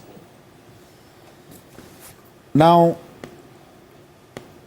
the executive secretary to the president spoke by issuing a letter, like a whip, which was right. Not because people were going out of the way to go and campaign, but there was a certain sense of people trying to forget themselves, even CEOs. So he was just waking everybody up that please focus on your work. Because some agencies were getting into some activities that were not their core mandate. It was to straighten everyone. And as the chief whip, I do it in Parliament. Now, the media latched onto that and said, oh, it's because people have flag-bearer ambitions. And you strung that out. No, but why are you saying it is the media? Please. We see the evidence of it play out anyway. Can I finish? Yes. You guys have run to town with this, and I'm trying to tell you that it is non-existent. You have actually pitted the work of the national chairman. And the national chairman has been doing this work even as general secretary. He was general secretary for 17 years. Please, after every elections, he went round to thank the people, even when we lost. 2016, he did it. If you recall, the president then flag bearer who we lost 2016, we went round and thanked the people. The general secretary actually went round, thanked the people, and promised that an audit will be done, a search will be done into why we lost. So the Kwesi team was put together to do a certain search into our performance. And a report was generated. It was spearheaded by the general secretary at the time. He subsequently became the chairman. When we lost the 2020 elections narrowly, and he actually, as part of the message of hope, when he came around was that the president also came around, the flag bearer. He went round, he did his thank you talk. But the general again came round and told the people that, yes, and he actually said that we actually won parliament. But some seats were taken away from us last minute. So people shouldn't lose hope. And that in 2024, we'll have to work together so well that the results will be beyond doubt. And everybody believed him. And we kept ourselves together and worked and delivered indeed according to his promise in 2021 in 2024.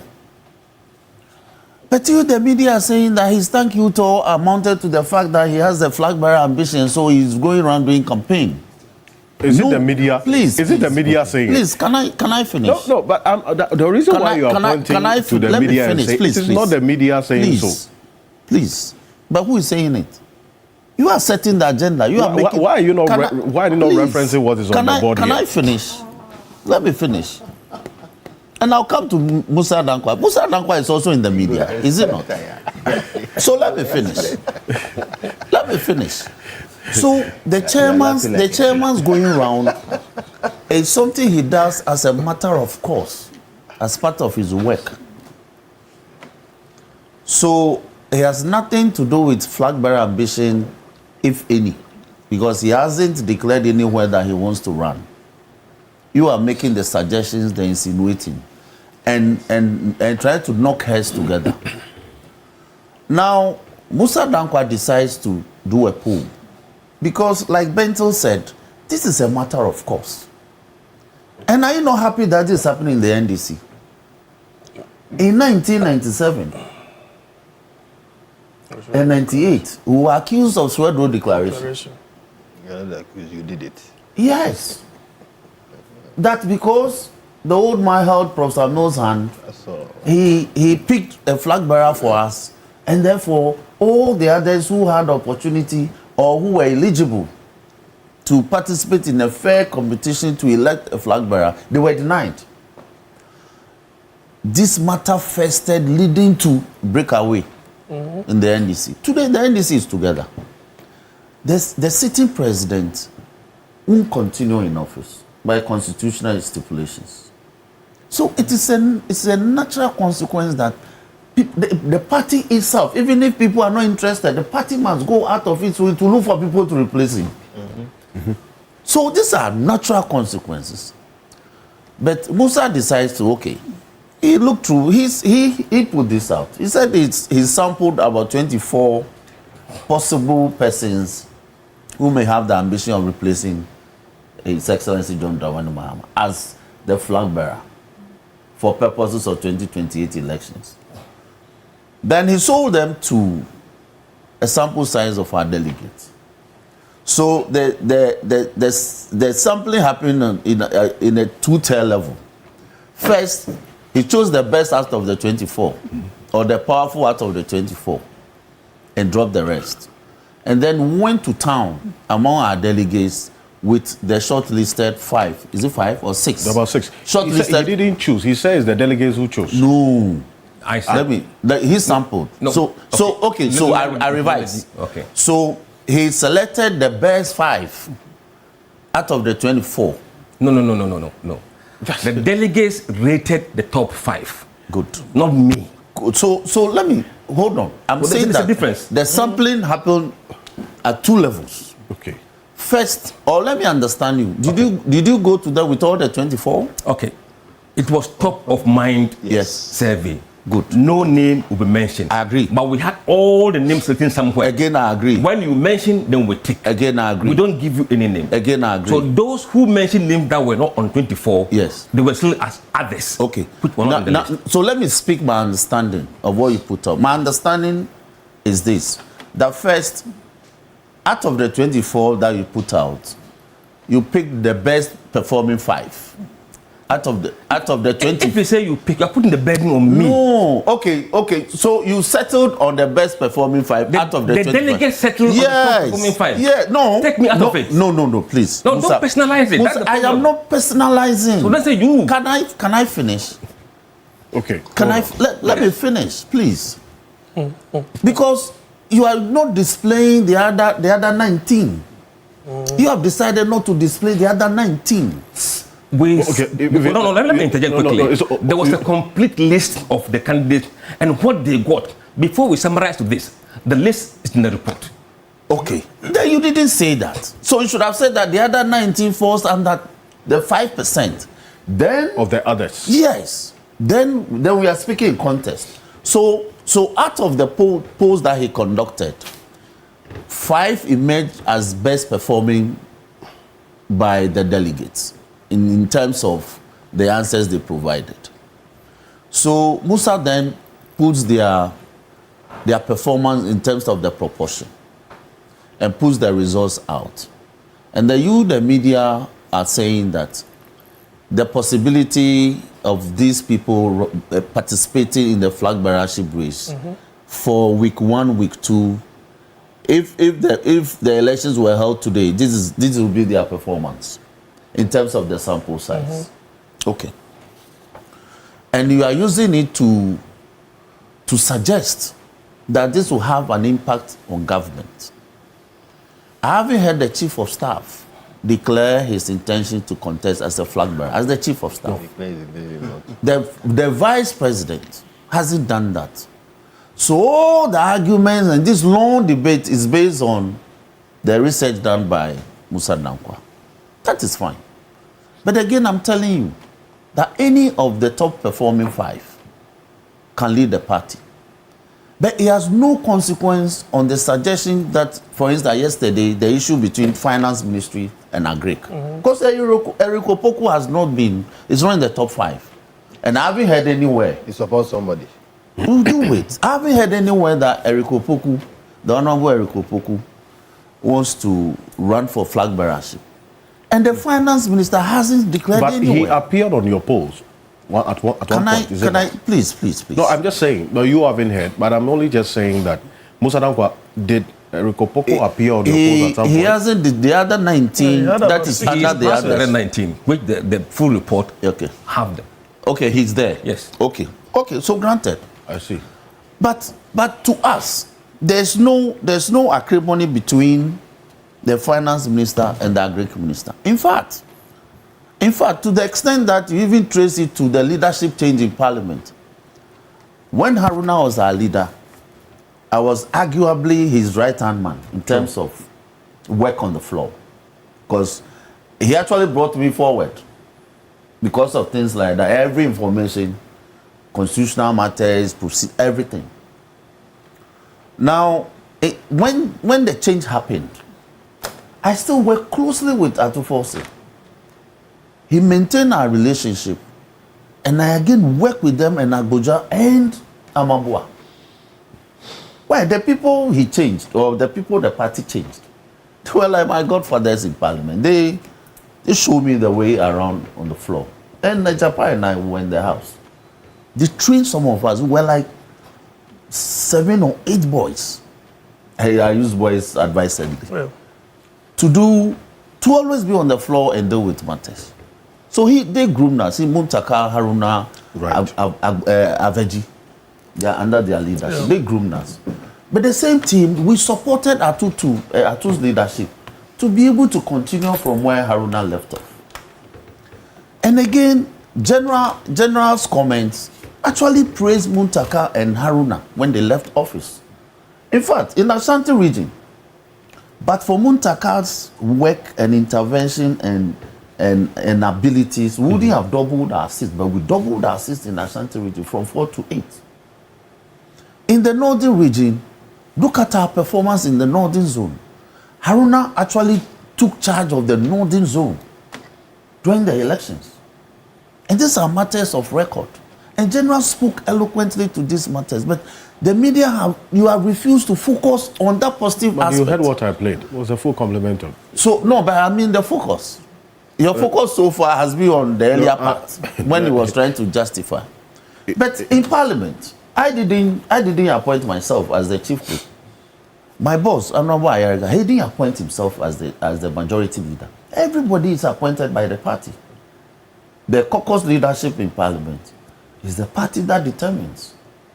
And if the parties come to a determination that there ought to be a change, how can you say you disagree? You must always, the party is bigger than all of us. Yeah. You know all these things. That is why, again, Haruna and Muntaka and Aveji, they were encouraged to support the new leadership and we work together. Now, Kofi said something that the change didn't have an impact. There was no consequence. But there was. He himself alluded to it. And I'll remind him, when Apenyo Maki when there was some jostling, because I follow him, he made a point that Central region will be key. Central region will be key. I recall that discussion because we do this nearly every weekend. So I remember that debate that Pebu was here. He was this way, I was here, and then there was another person, and we did that debate. So he did the permutation and said, the belief is that flag bearership, the running mate may go to Ashanti region, and if that is the case, then the majority leadership cannot stay in Ashanti, and therefore Central region will be key. So Apenyo, he eulogized Apenyo and made the point that Apenyo should be capable of taking over because Central will be key. Okay. Because by then we have chosen Atu to lead us as the party NDC has chosen Atu. So I was making the point that maybe in order to neutralize Atu's influence in the Central region, it will be good for Apenyo because Central region will be key and his leadership and all will be key. So these things, it may not be a holistic, it may not be a holistic factor. You had indicated that there's... Yes. But it's key. Now, why I think the leadership change was also key was because we came out more formidable. Okay. Because you saw the old leaders also supporting the new leadership. And so a lot of things that the MPP wanted to do, they couldn't do it. Because we were more resolute. So your position, there was a consequence. So my point is that it helped. Now, the releases by the finance ministry, why I think that what happened yesterday was quite unfortunate. Because when the finance ministry, for instance, when they pay parliament, they will show us the evidence that, they've done the releases. And you see the document. But it goes to controller. Controller have to mobilize resources in order to actually make the actual payments. It takes a bit of time because the taxes, they trickle in. As for finance, they've done their part. So when the finance ministry, for me, says that we've done these releases to Agric, amounting to 1.6 billion, amounting to about 85% of the budgetary allocations to the ministry, they actually spoke the truth. And they brought the documents to show. Now, Agric is saying, yes, that must have been done, but the actuals haven't come in. But we all know that it takes controller a bit of time to make, but this ought not to have come out publicly. I don't think that, I agree that this isn't a matter that we should have, the media liaison of the Agric ministry should have gone to town with. Because this is not what you do when you are in government. But the Manimo pointed as a symptom of the undercurrent that is you are ruling. I think that it was a misjudgment on the part of my brother Humto. Because even the minister was not in town. When I checked, Eric was Belarus. Eric was with the president on an official tour. Do you understand? The president left the UK and is on an official tour in Belarus. Those who point to this as a symptom of what you are living in denial of. I am. What is the denial? That if let me nothing ask happening, you. No, if there's you see, no, I think let me no, just- no, no. Hold on. Let me also ask you. No, let me ask you. a question. No, hold on. See, Hold on. I'm the one asking the Yes, questions. but let me So also ask you. You are the media. I'm the one you asking are the questions. asking. Hold on. Hold on. You two hold on. If the chief, if there's I'm nothing not- happening, you have- I'm not finished. Let me finish. What was the reason for the secretary to the president's article? That was earlier on. That was to call all appointees into check. Some appointees were losing focus. Some appointees were losing focus, honestly. So that's why I made the point that it was not about flag bearers race. It was about the general appointees, DCs, government appointees, those even chairing boards and all that. So it was a general call to order. Now, you are making the point that what now I wish you could find out whether what the finance ministry put out was inaccurate. It was accurate. It was accurate. So the question we all should ask is, why did controller delay in making the releases? And we know the bureaucracy involved in that. So I think that as a government we are guided. All our appointees are also guided. If you're a media liaison, I don't think that you should be running to town with information that you may not have the full facts about. So, Okay. I would leave it here. All right. I wanted No, Dr. Sajoji, you want to ask, Mr. Danko, I have to leave off. the Kofi last Bento has question. left us as well. Yes, so. From the time that my brother started, I think from last 2 years, at the end of the elections. So the first one that he came up with, we had Professor Nana Jane Opoku-Agyeman on top. And then, unfortunately, she fell ill. Then the next thing that came, we had Haruna leading. And then later on, we had Dr. Atuforsen. And then we have Mr. Asiedun Katia. And then it's been like that for some time. So I wanted to ask him whether it is impossible that others may come in. Okay. I'm only asking. You want to That is answer one. because you're leaving us at some point. It is not a question that is not obvious to answer. If a department master calls me that is running in NDC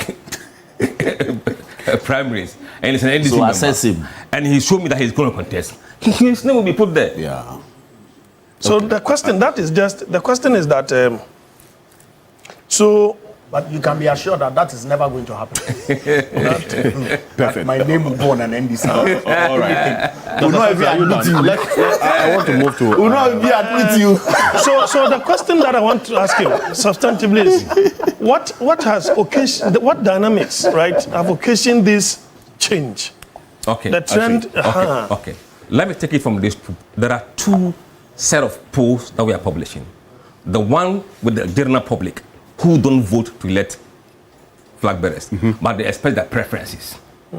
In that poll, the leader first was Jane Nana. When she fell sick, Haruna Yusuf led all the way until March 2026.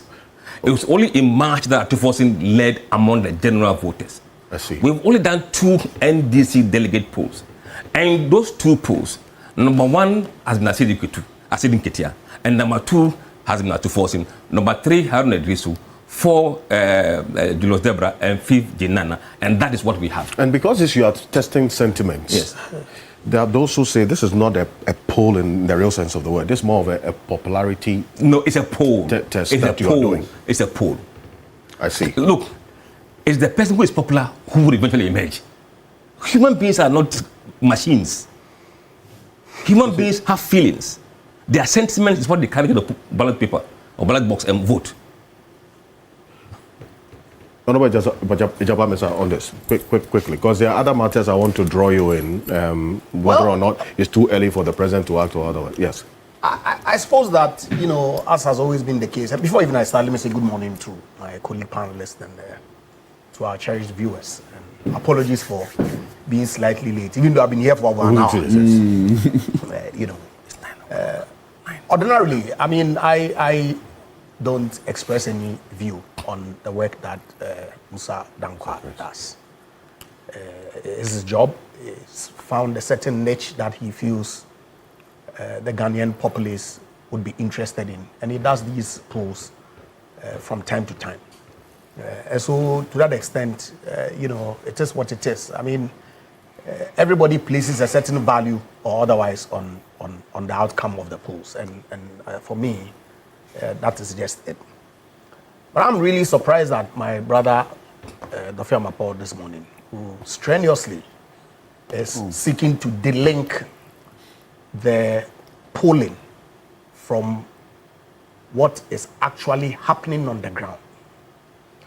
Because if the polling had no bearing whatsoever on happenings in government, the lamentations of the executive secretary of the president would have been completely unwarranted.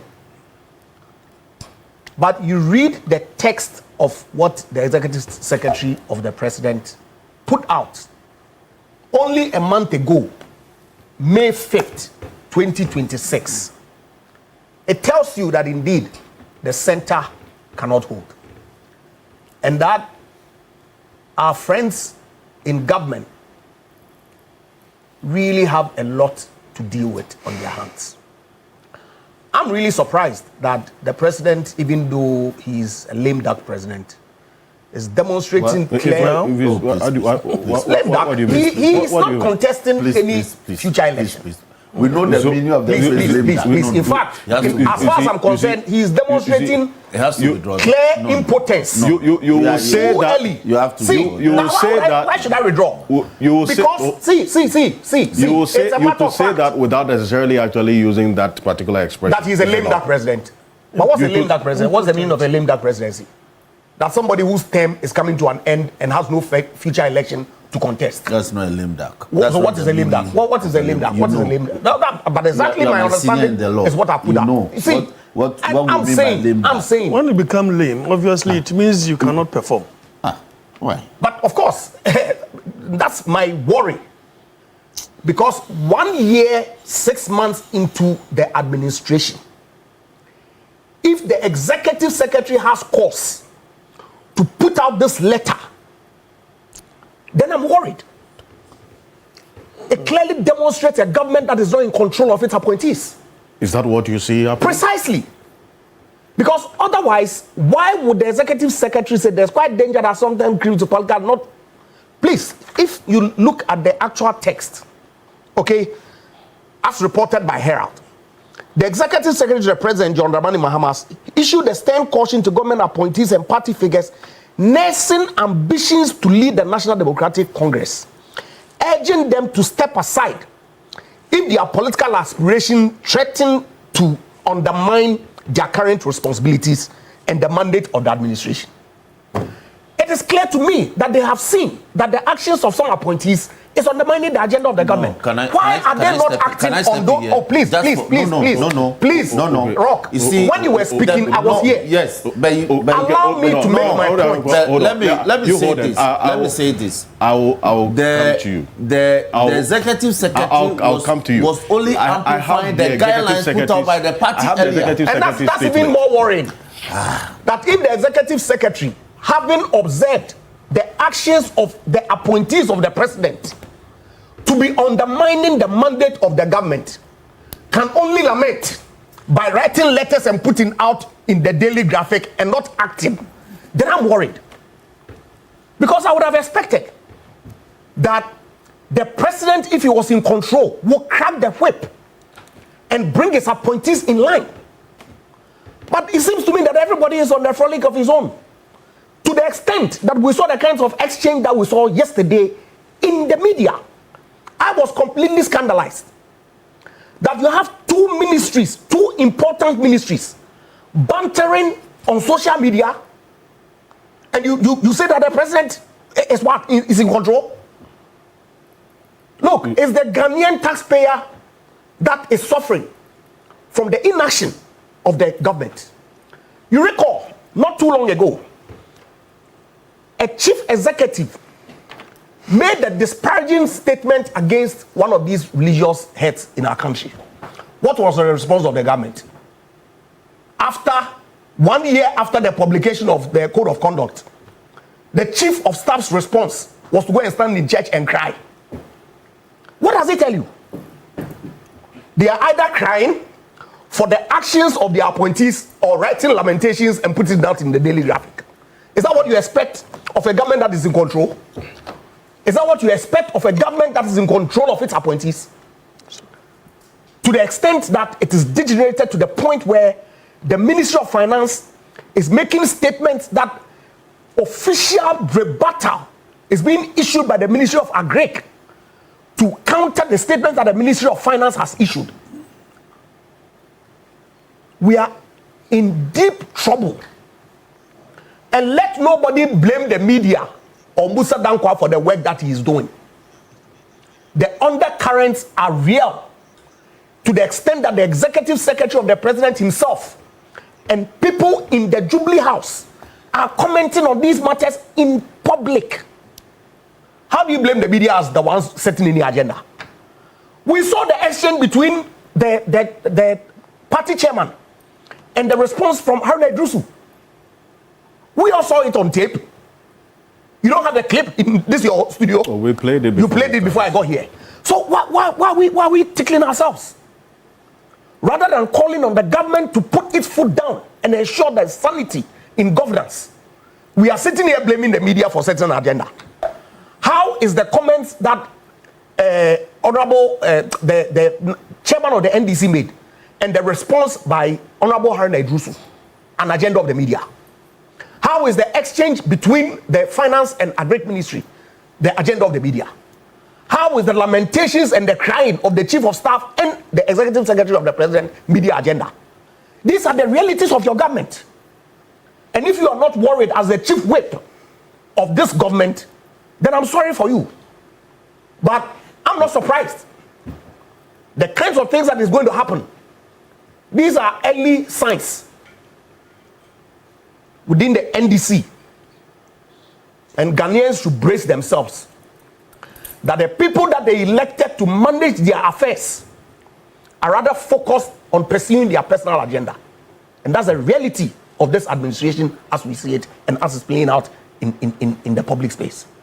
Well, you wanted to quickly. One, Mr. Dankwa will have to leave us. So I have to discharge you. And so when should we expect another one? Next? In the next 2 weeks.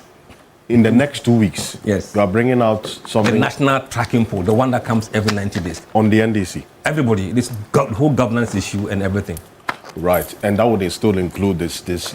Nothing has been excluded. We include this. Nothing has been excluded.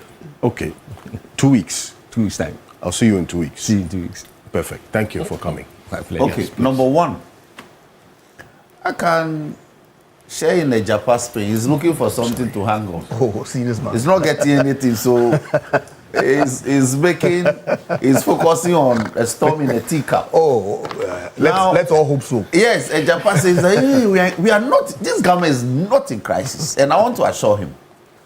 And you see, like I said, it's a natural consequences. And Japan time was when 17 persons came up out of your party to succeed President Kufuor. Time was.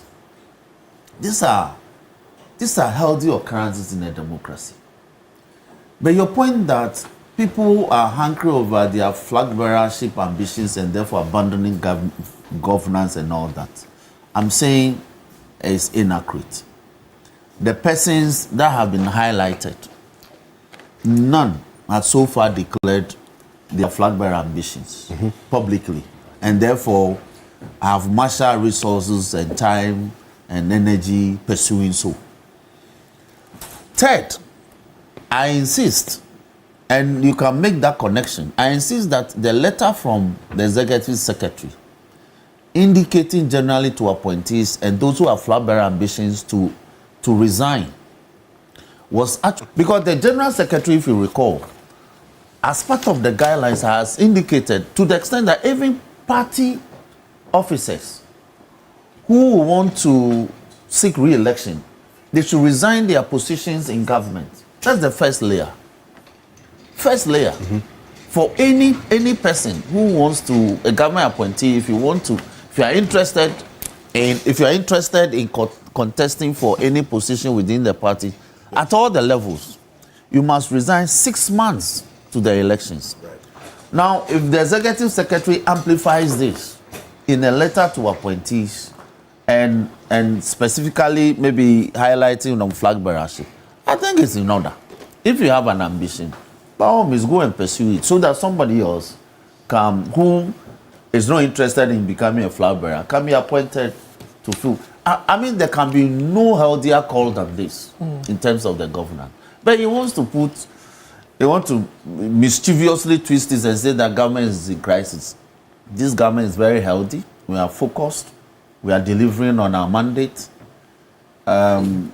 We just delivered a major legislation reforming legal education. And I think that's my senior at the bar. I should be happy about that. We just delivered the other legislations. So my senior and brother Ejapa, calm down. Your BP level shouldn't rise at all.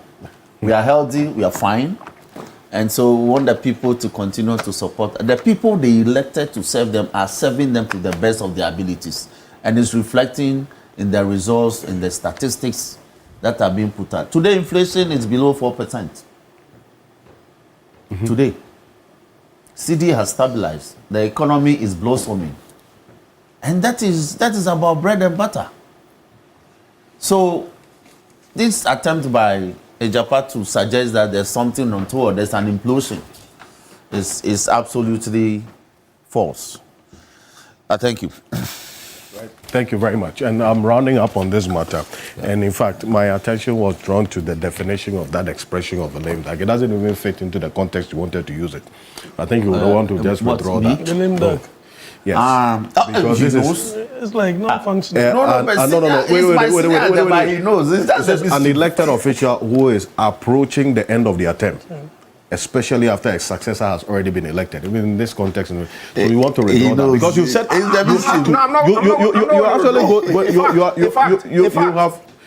said what you said. Functioning. But that's exactly what is playing out. Because if the president was functioning, I don't see how his executive secretary is lamenting when he has the stick, he has the whip to crack. Well, I agree. Why are they lamenting lamentations to the public? On behalf of the president. Yes, but the point is that the president cannot just crack the whip. It must be some stages. You are a government. So you government must either for a general guide. How is that not the work of the somebody clearly infringes on the code of conduct? You don't take punitive action. Yes, but that's a different argument. But that's a different argument. Chief of staff. That's a different argument. What do you mean by it's a different argument? It's a different argument. So I'm saying now you are saying that from where I executive secretary calling others who may not be focused on their job to order means that the president himself is decoupled, detached. He has no idea. And because if it wasn't a worry, but I've been telling you that the executive secretary speaks and acts on behalf of the president. I agree. So this is essentially the voice of the president through the executive secretary. This one. Why would the president lament? Rather than acting and calling his appointees to order. There's a quiet danger. It's a general directive. And we'll put it on the issue the directive that anybody who is interested in contesting the presidency after him should resign. I'm saying there's a that was a president in control. Sometimes they give a time frame. They give a time frame. Not with noise, but with whispers. It begins subtly, like a conversation here, a suggestion there. Barely a year and a half into this mandate, it is so sobering to reflect on how quickly attention can drift. That's the conversation, subtle as it may be, in some quarters about succession in 2028, risk arriving before the foundations of recovery have even been firmly laid. Thank you. That's the economy. Where's choosing carefully? Within the NDC, the internal democratic journey is itself incomplete. Thank you. At the most basic level, the branch the party has yet to renew its structures through elections. Precisely. So he is worried. He's not that worried. people It's a general are jumping guide. the gun Hold on. From there, and putting themselves Who is out jumping on the check. gun? And Who has that's what is declared playing out. his or her intention? Nobody has. Hold But the on. undercurrents are clear. Let me finish, because this To is any That is the Executive mischief. political That is the water. mischief. Which mischief? That's the mischief we are playing. very Nobody much. has This declared one his or her here says- intention yet. And So he why is goes the on. executive secretary writing this letter? He goes on to say the reset agenda. That's that a good anticipation of a leader. This administration is not indestructible. And look at it. It says the reset agenda that underpins this administration is not indestructible. Yes. And that's a Yes. caution. Yes. It is fragile Yes. in its early stages. Thank you. And depends on Thank you. consistency, Thank you. discipline, Thank you. and collective alignment. Thank you. Discipline. Clearly buttressing It my point requires that the man is those- worried. No. It requires that those entrusted with responsibility act not as individuals advancing separate interests, Thank you. but as custodians of a shared national Thank project. you. To fragment that focus, to reduce it to parochial platforms or emerging factions, Thank you. is to place the entire effort at risk. Risk. Nations have lost momentum this way before, not through dramatic failure, but through gradual Thank you. distraction. Exactly. There's something sobering in recognizing how easily focus can be lost. Thank you. Not through crisis, but through premature anticipation. Thank you. The question before us is not who leads in 2028. Thank you. The question is whether by 2028 we would have delivered enough, done enough, steadied enough to justify the trust that was placed in this administration in 2025. Yeah. I'm surprised you reading this letter upside down. Okansi. So it's a general call to board appointees, board chairmen, MCs, CEOs, deputies, ministers, deputy ministers, MPs. General call. Right. But why would, General call. why would the executive secretary to the president put out such a letter in the public when there is no basis whatsoever? But that is a mark of a good leader. You should be able to anticipate. You must have your ears on the ground. What are you talking about? Rock. Look, you can kid yourself. I am not kidding myself. You can kid yourself. You are insisting But on our something. viewers are discerning. Please. We all Ejapa, live in this Accra Ejapa, town. We live in Ejapa, this you have country. nothing to We hang know on. So you are exactly looking. what is happening You are within looking your for party. trouble where there's A none. leadership struggle that is rearing its head. Leadership struggle between Hence, amongst who and who and who and between who and caution who. by the executive secretary that if you guys won't put aside your personal ambition for the common good of delivering on the mandate that was given to us as a party, then we are in for trouble. That's exactly what the man is saying. Now, Ejapa, did you listen to the president when he was sworn in for the second time? No, in fact, actually for the third time, because the president completed President Mills' term, right? For the third time. Thank you very much. On January 6th. He do a general caution such as this. He wasn't sworn in on January 6th. 7th, sorry. Now, he do a general caution and said that this mandate is to reset the entire nation. And that whoever doesn't believe in it shouldn't come in. Anybody who's on board should be focused right from the beginning to the end. But at that time, he hadn't even made his appointment. No, yes. But it's a subsequently when he made the because you see, appointment, he is speaking through his executive secretary. You see, Ejapa, that I'm not happy with the way some of you are behaving. It takes a good leader. It takes a good leader. It doesn't take... Gentlemen, Ejapa, it takes a good leader to do what? To renew. come and lament? No, to When he renew. has the power? To renew. To do what is needful? To renew focus To lament? in people This is after pure 18 months. lamentation. No, it's not None of you has lamentation. been heard. None of you. Thank you. It's some 13 minutes after 9. We're live as well on 3FM 92.7. Oh my. Also on TV3 Ghana on Facebook. Also on the Voice of London Radio. Cobb from Voice of America VOA says, Alfred, a chief executive of any entity cannot be declared in that particular context if a replacement hasn't been chosen, elected or nominated yet. But the latter part of the definition of who a lame duck is fits into the context of a Ejapa Mensah's expression. So he's partly right, you say.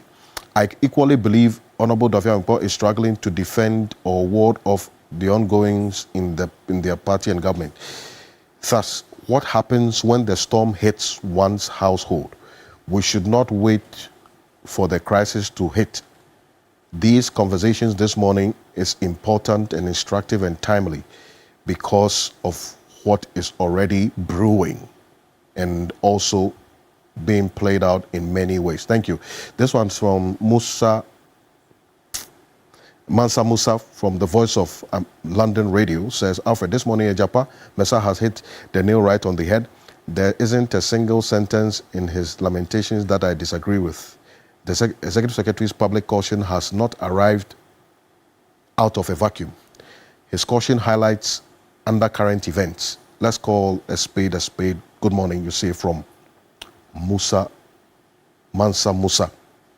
Okay, this one also here says, what is Honorable Ejapa Mesa saying? We are seeing things play out, but these little troubles in which we are today is far, far lesser than the troubles in which we went through under Nana Akufo-Addo's and Bawumia's administration. Kaleo from WA is saying that to you. This one here says, Honorable Daviam God is doing the work of Sergio Ramos this morning. Top defender, just give some time.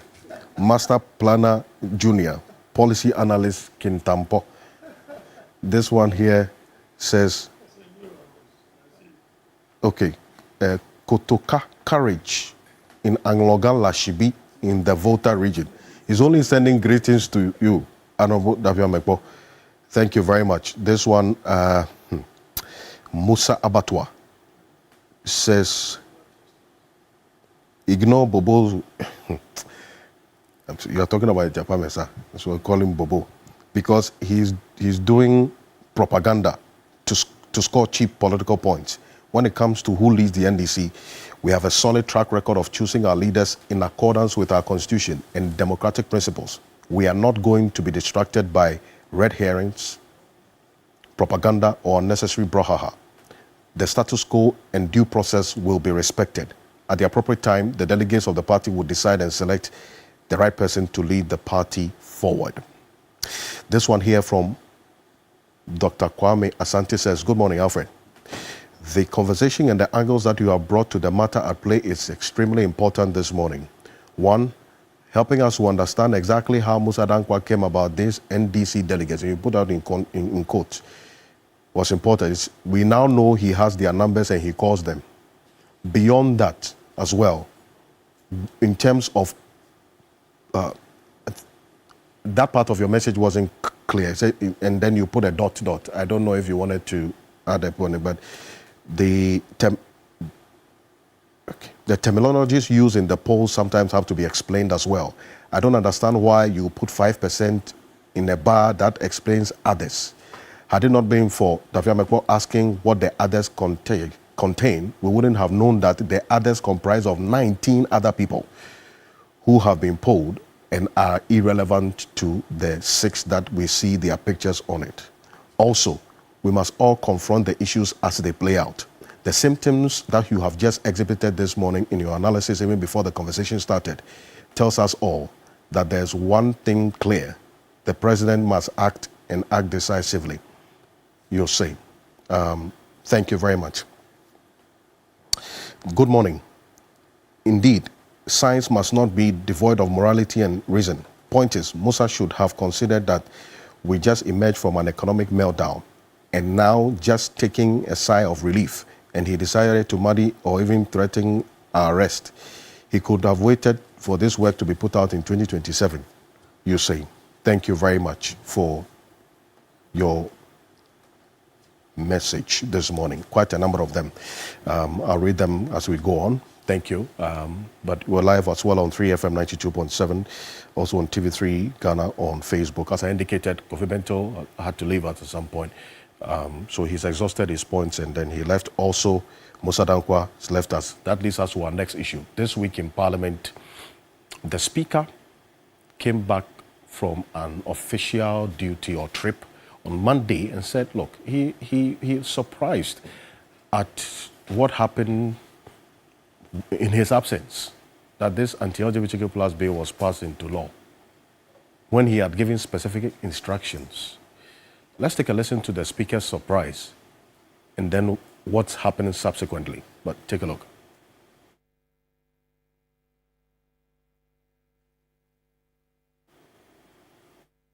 We know the copious instruments and laws on human rights.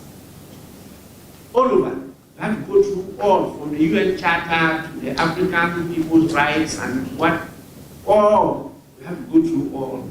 Then we have also our development partners who have a lot of contribution to make. We have the United Nations coming in with proposals, some memo and everything. We as Ghanaians also have to dig deeper into our cultures, our customs, our values before we came out with what was passed on Friday.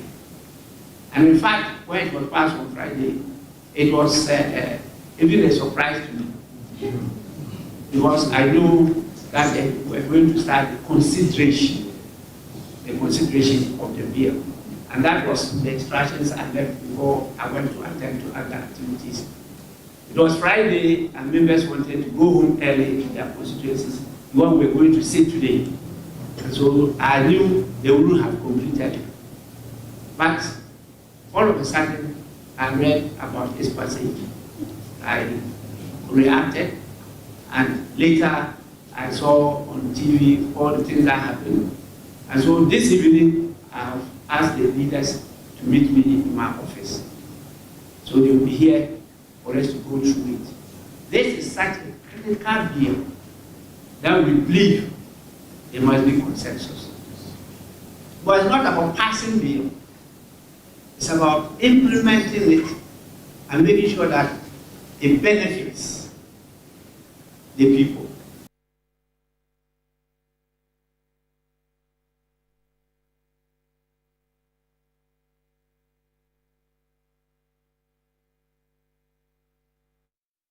Subsequent to this, the Speaker made a statement on the floor of Parliament asking that Parliament reconsidered, or at least would consider a reconsideration of other aspects of the bill that was passed by Parliament 2 Fridays ago. How is that possible? Well, Nelson Roxon Davemepo is Majority Chief Whip. He was in Parliament when this bill was passed into law. And we'll find out from him, because the Speaker says he was going to have a meeting with the leadership. He was in that meeting with the Speaker. What exactly happened? What was the conclusion? But this is what the Speaker said Parliament should do going forward. Take a look.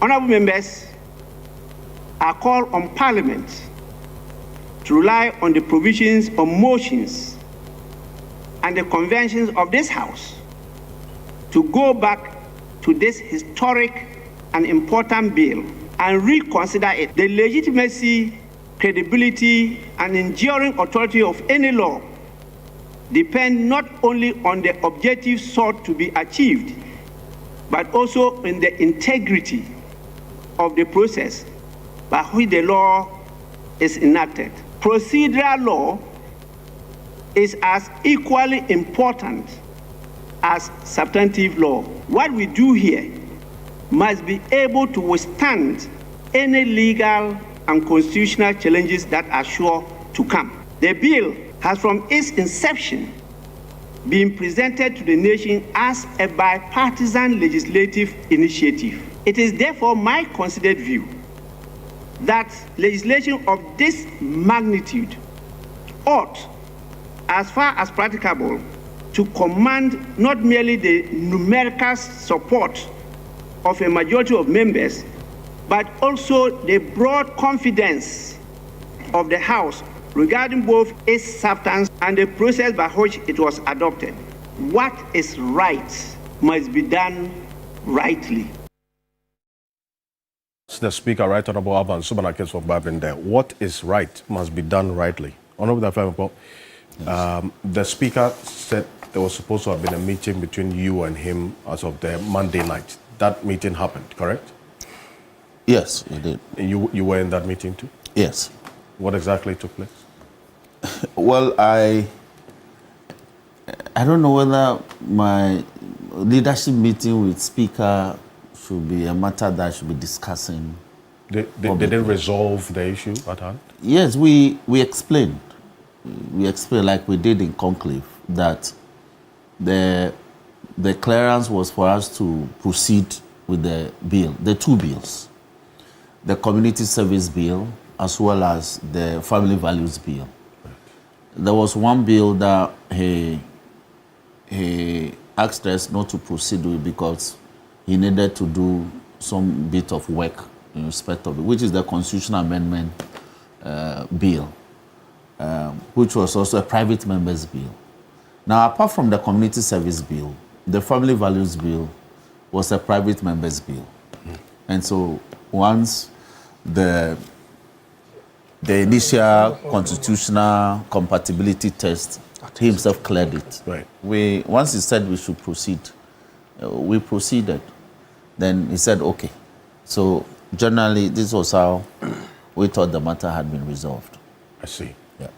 But then again, after that meeting with him on Monday night, he came Tuesday and said, you should reconsider aspect of this bill that you passed. He appealed. He appealed. You have to read the speech. Yeah. It was So an it was appeal. an appeal. Yes, it was an appeal. And I will explain again.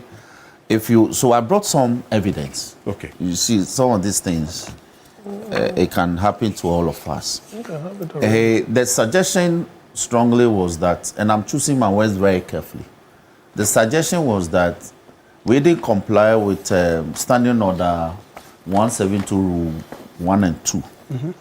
Okay, so if you read Standing Order, and Bobo, we crafted this, so if Bobo may read this, for all of us. Okay. Then I'll demonstrate how we comply. He has a terrible eyesight. So. I don't. It's just for the discussions. So third reading of bills. That's the head note. Heading. So 1722, upon a motion, quote, that the bill be now read the third time, end quote. Any member may move an amendment to delete the words read the third time and to insert the word rejected, and to move a reasoned amendment stating the object and motive on which the opposition to the bill is based. Right. But the motion must be strictly relevant to the bill. Okay, so one. Where a bill has passed through the consideration stage, the third reading shall not be taken until at least one sitting day has elapsed. Okay. So this was the old man's complaint that it appears we didn't comply with dates, but we did. Now, when we were done with the consideration, we indicated that because there was some pressure, and the pressure was from the opposition, the minority. If you recall, they held a lot of press conferences saying that we were not committed to actually leaving the legislation, right, and that we had departed from our position before the elections. The promises that we gave the nation that we were committed and then we passed the legislation, we have deceived the people. It brought a lot of pressure to bear on the party that formed the government and the government itself. Said that if Parliament passes this bill, I will sign.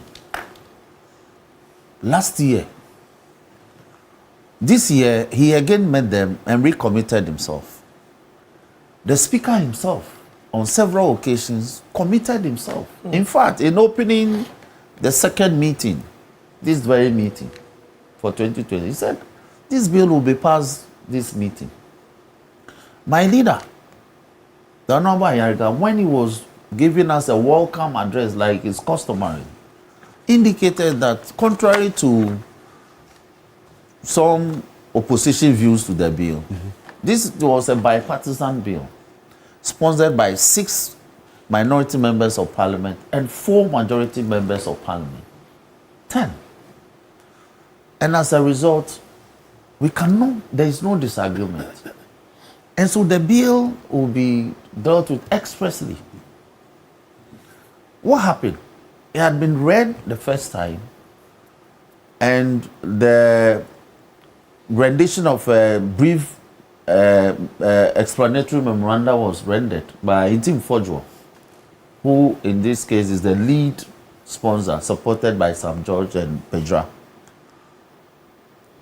And to ensure that it was a bipartisan bill, another member from our side also was called upon to give a supplementary explanatory memorandum. And after that, it was referred to the Constitutional Legal Affairs Committee. And for the sake of all the issues, the leadership of now we have a new committee, the Human Rights Committee. The leadership of that committee was also called upon to join the Constitutional Legal Committee to consider. I see. We held a lot of stakeholder engagements. All the people who brought memos, they came to defend. And as part of the consideration, he knows we serve on the same committee. When you do stakeholder engagements and they bring up issues and suggestions and they find favor with the committee, they are incorporated into the report to plenary. But what you do is that when those suggestions go to the terms of the bill, you recommend them as amendments, proposed amendments. So they are exhibited to the report. And this will all happen when the report came. So the report was taken on Thursday before the Friday. So after the report was laid, debated and adopted, the proposed amendments from the committee ought to be advertised on the order paper. Okay. And it wasn't on the order paper for the Thursday. Right. So we actually went to consideration, but it had to be deferred to Friday. And when you are considering, when the amendments are not many and they are not contentious, they are done expressly. Because then they are not contentious. If there is an amendment sponsored by the committee, they are expressly done because debates often do not arise. So you take them quickly. The only one that generated the contention was in respect of clause 9, which were the 8 advertised proposed amendments, 8 of them. Now at plenary, the opposition was such that it was abandoned. So the Honorable Dr. Yaweduchum and then the Honorable Mie, Educhu, former education minister, and Mie, my brother from, I've forgotten his constituency, but he's from Odotobri. Yes. So, Mie Odotobri? Yeah, he replaced. I think that's... So. I thought it's Tony Mie. Tony Mie is the one you're talking about. Yeah. Yes. It's not from the north. It's an Ashanti region MP. No Mie. So there's Tony Gabriel, there's Asafua, there's... Okay, yes, okay. So they made further, we call it further proposed amendments. So they said that 3 out of the 8 be dropped. So this further proposed amendment was supported by the vice chairman of the committee, the Honorable Ayaga himself, and then Honorable Suhini. I see. So then this new amendment became sponsored by these 5 members of parliament. And that was all we carried. What were these amendments? Not to criminalize the work of lawyers. If somebody is alleged to have been an LGBT operative or practitioner and is facing charges in court, a lawyer should be able to go defend. Certainly. How do you expect that we criminalize the work of a lawyer? It would not even start the test of constitutionality in any court. The Madras have counsel to represent them. Good. Even if you go and execute somebody and you catch somebody with a human head dripping with blood, he has a right to it. Well, that's part of the 31 amendment that the NPP says. No, let me see. You see, the 31, the bill itself is a 19-clause bill. So how can you say they have introduced 31 amendments? You see, some of the amendments, you can have clause 1. You can have as many as 5 amendments. In respect of just clause 1 alone. Yes. What are you amending? Sometimes, He said there's some all of article. that has diluted the It has not. So effectiveness of the bill. So I am. this is a Hold on. watered-down bill. I am making it. I'm demonstrating how this new legislation is actually better than what came to Parliament. The first one? Sorry? The first one? Not even the first one. The bill, as the sponsors have brought it. I'm telling you that the bill, as the sponsors brought it this time, this is a better version of what came. What has been passed? Yes, because you see, that's how Parliament is supposed to work. When you bring a bill, it's a proposal. I see. You can't say that the content of a bill that you bring to Parliament must never be touched or amended. Then what's the essence of bringing the bill for purposes of Parliament? The enactment is when the bill, the clauses in the bill are considered one after the other. And I want to make this point. So we also excluded or exempted the work of doctors.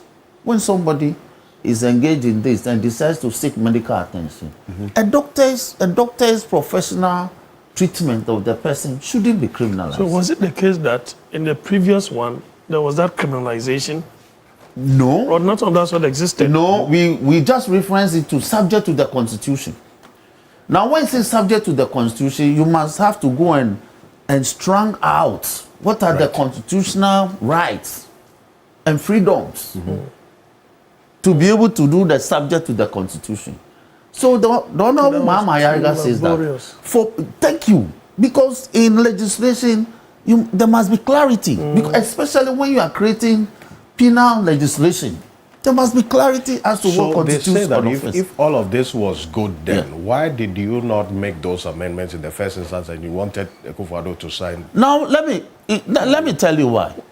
Because as for Parliament, when you bring legislation, and Tim Fojo was also part of the first one, did he oppose at the end of the day when we did consideration in respect of the bill that came before the 8th Parliament? What were his position on those that were retained until passage? From a perspective of cynicism, I was asking myself, so these committee members who are MPP, were they part in setting a trap for their president then? No. If you recall, one of the issues, that was why we... You didn't get my question. No, I did. It is in response to what Alfred asked. Yes. That Tim Fojo was part of the previous one. And let me tell you, didn't see no, things that... perhaps they saw it.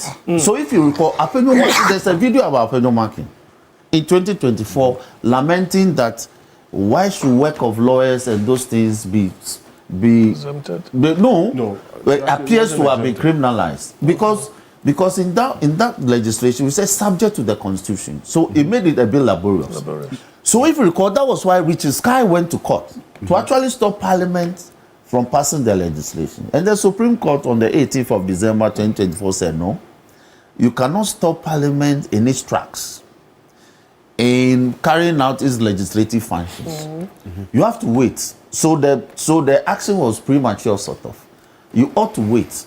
When the legislation is enacted and assented to, that is when it becomes effective. Then you can attack it on grounds of constitutionality.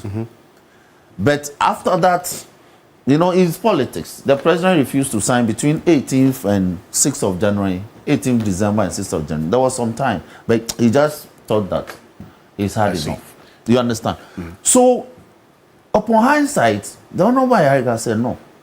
If this were the concerns at the time, then let's do a better job and strung out the subject to the Constitution clearly. So professionals, a journalist doing his work, trying to dispassionately... Lawyers, journalists, doctors, researchers. Thank you. Public health organizations.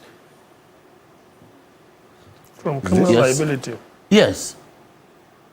Yes. Then, yes, I mean, these are... Yes, these ones. So initially there were 8. But like I said, those 5 members of Parliament now sponsored these amendments. I see. To create these exemptions. And it was carried by the House. And then we made progress and concluded and dealt with the rest of the amendments, and we were done. In Tim Fojo says that what was passed was not what the bill he sponsored. But my question is, you are not the only sponsor of the bill. Even if you are the only sponsor of the bill, when you sponsor a bill and it comes to Parliament, in Team Fojo cannot say that the terms of the bill that I brought, nobody should tinker with it. You do understand what I'm saying? Nobody should touch it, and the Parliament should pass it. Then it's a rubber stamp Parliament.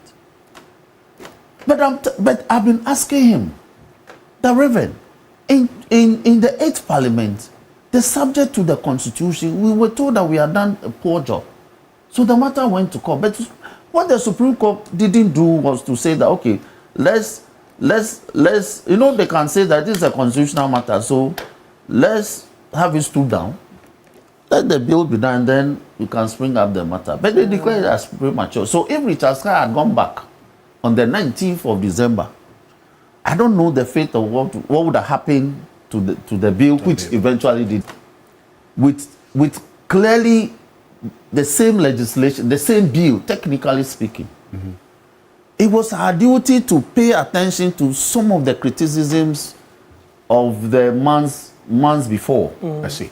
And have regard to how to really ensure that it passed the constitutionality test. So anybody should ask me or should tell me that exempting the works of this category of professionals is rather unconstitutional. Well, you see, or rather waters down the bill as the language they want to use. Reference has been made to your leader and Yes. your boss in Parliament, Mahama Yariga's statement that, in fact, he didn't even have a problem with the previous bill in its form. Yes. And that he would support that bill that was not assented to by President Akufo-Addo Yes.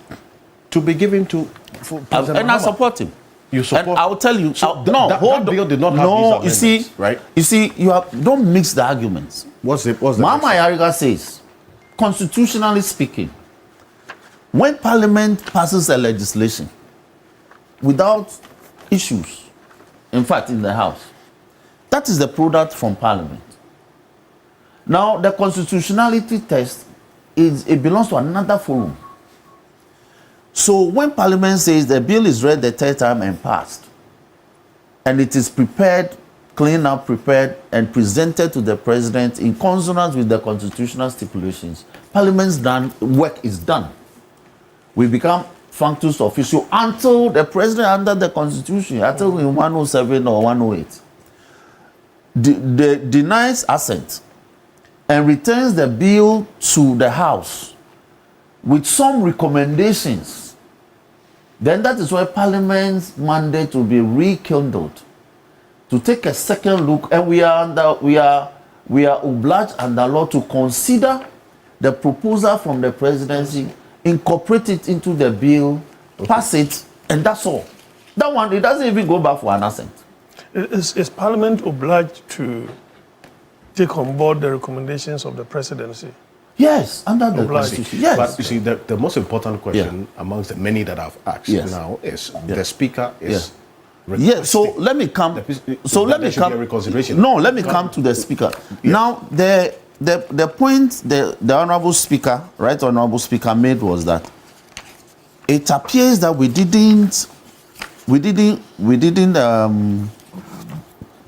didn't comply with Order 172 Rule 1. But the evidence suggests that I move the motion. Absolutely. That notwithstanding the requirement that when a bill passes through consideration stage, it cannot be taken through the third reading unless 2 sitting days or 1 parliamentary sitting days elapses. I move that the bill be now read the third time and passed. That is leave. If you read our standing orders, it's very clear. That is leave. You seek leave of the House. So it's a waiver. So we waive that. We sought that leave. It was granted. I see. And then, we had the bill read the third time. So there's going to be no room for reconsideration, as the Speaker Now, reconsideration, it's an appeal by the Speaker. But like my leader said, the bill is because there's no requirements, there's no provision for reconsideration. Unless we are asking that a motion of rescission motion or notice for rescission, because it's a motion that we move to have it pass the third time. That motion is a decision of the House. So to reverse the decision of the House, there has to be a motion or notice for rescission of a resolution passed by the House. Now that motion must be moved and seconded. Debate may arise before we vote on it. When we take the vote and it succeeds, then the motion to have the bill passed the third time is then vacated, and then the bill will now be brought back to to consideration for what we call second consideration. So it's quite technical, it's quite procedural. I see. That's he raises procedural matters as well. That I'm saying that the basis for the call we had actually complied with it. I see. So there's no room for reconsideration. The bill has been passed. Parliament, it won't come back to you. You are looking for it to be forwarded. Well, it's an appeal that is made to the House, and when the appeal came, we've since been suspended because of the conference. So we'll be back on Tuesday. The House will take a decision. Favor in the eyes of the majority leadership? I doubt, because you see, being the chief whip, look, the propaganda out there, I'm hurt by it. Because this was a bill that we are so committed to. And so it will feed into a certain propaganda that, you see, even when the bill passed, they are still trying to find a way to bring it back. They are prolonging it. All those things is hurting the party's credibility, is hurting the government. Technically speaking, we have followed every procedure to the letter. So the appeal by the Speaker will not be considered. The House will make that decision. But you just told me that you. I'm saying the House will make that decision. It's an appeal to the House. If the House agrees, and the Speaker himself knows that decision lies with the House. If the House says yes, fine. If the House says no. But you have just told me about the effect of the propaganda as well. So if it comes back, yes, because my leader has already said. You see, he's the leader of the House. He says that as for the bill, we have passed it, and so he thinks that we should make progress. No room for reconsideration in the midst of all that. That's us. Well, Roxanne is, to a very large extent, right. If you look at the procedure for lawmaking or the processes, it has been completely exhausted. And so to that extent, if they are minded to, as it were, reject the Speaker's request, it's within their bosom to do so. Because, as I'm sure you know, the Speaker is not a member of Parliament. He only presides over the affairs of Parliament to ensure order and, procedural compliance and all that. And so that's why he couldn't make an order to, as it were, set aside the decision that the Parliament had taken. He only made an appeal that because this itself was a motion that was moved, he's making an appeal for the rules of motion to be adopted to, as it were, rescind the decision of Parliament so that it can go through another consideration or second consideration before subsequent passage. I'm not a member of Parliament, and so it's not within my bosom to make any comment on that as to what decision that they will take when they resume sitting on Tuesday, I believe. You see, I agree that in principle, we all as a people have unanimously agreed that this emerging Western culture of LGBTQ++ cannot find space within our society. Okay, and so we are all committed in passing this bill into law. Indeed, during the 8th Parliament, the bill was passed by a unanimous decision. True. The entire, both sides of the House unanimously passed the bill. You were in Parliament? Yeah, I was in Parliament at the time. In fact, I was a member of the committee, the Constitutional, Legal and Parliamentary Affairs Committee with him. It's the politics of the Richard Sky decision to go to court and the resultant cease and desist letter that the Executive Secretary of the President at the time wrote that our friends played with it that took away the unanimity of the law. Okay, because whether you agree or not, the letter that His Excellency, the President's Executive Secretary, wrote at the time shouldn't have been played the way our friends played. Okay, it's not as if to say they submitted the bill to him, to the President, for signature.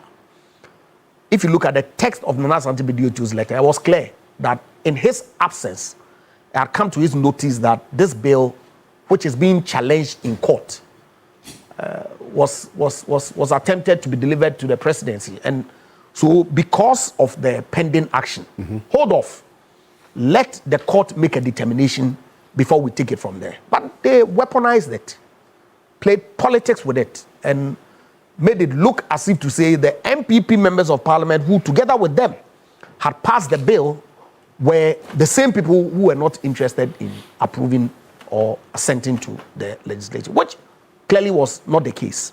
We all saw the commentary. We lived through it. Now you come into government, and after 1 year, people didn't see the urgency that the president had committed to the Christian community, the Islamic clerics, and the entirety of Ghana, that the bill was going to be one that was of priority to him. We didn't see any action. And indeed, and in fact, when the president met the Catholic bishops this year, he said that the LGBTQ plus bill was not a priority for his administration. So people were worried. Yeah, he said that. Indeed, and in fact, he had committed that rather than it being a private member's bill, he was going to make it a public bill. 1 year down the line of his administration, we were not seeing any traction. So it was good that the private members who had promoted it during the 8th Parliament then took it upon themselves to resubmit it to Parliament. That said, barring the issues that came up last week post the passage of the bill, I sat on this very studio last Monday and said that I was prepared to give the bill or the Parliament the benefit of the doubt, okay?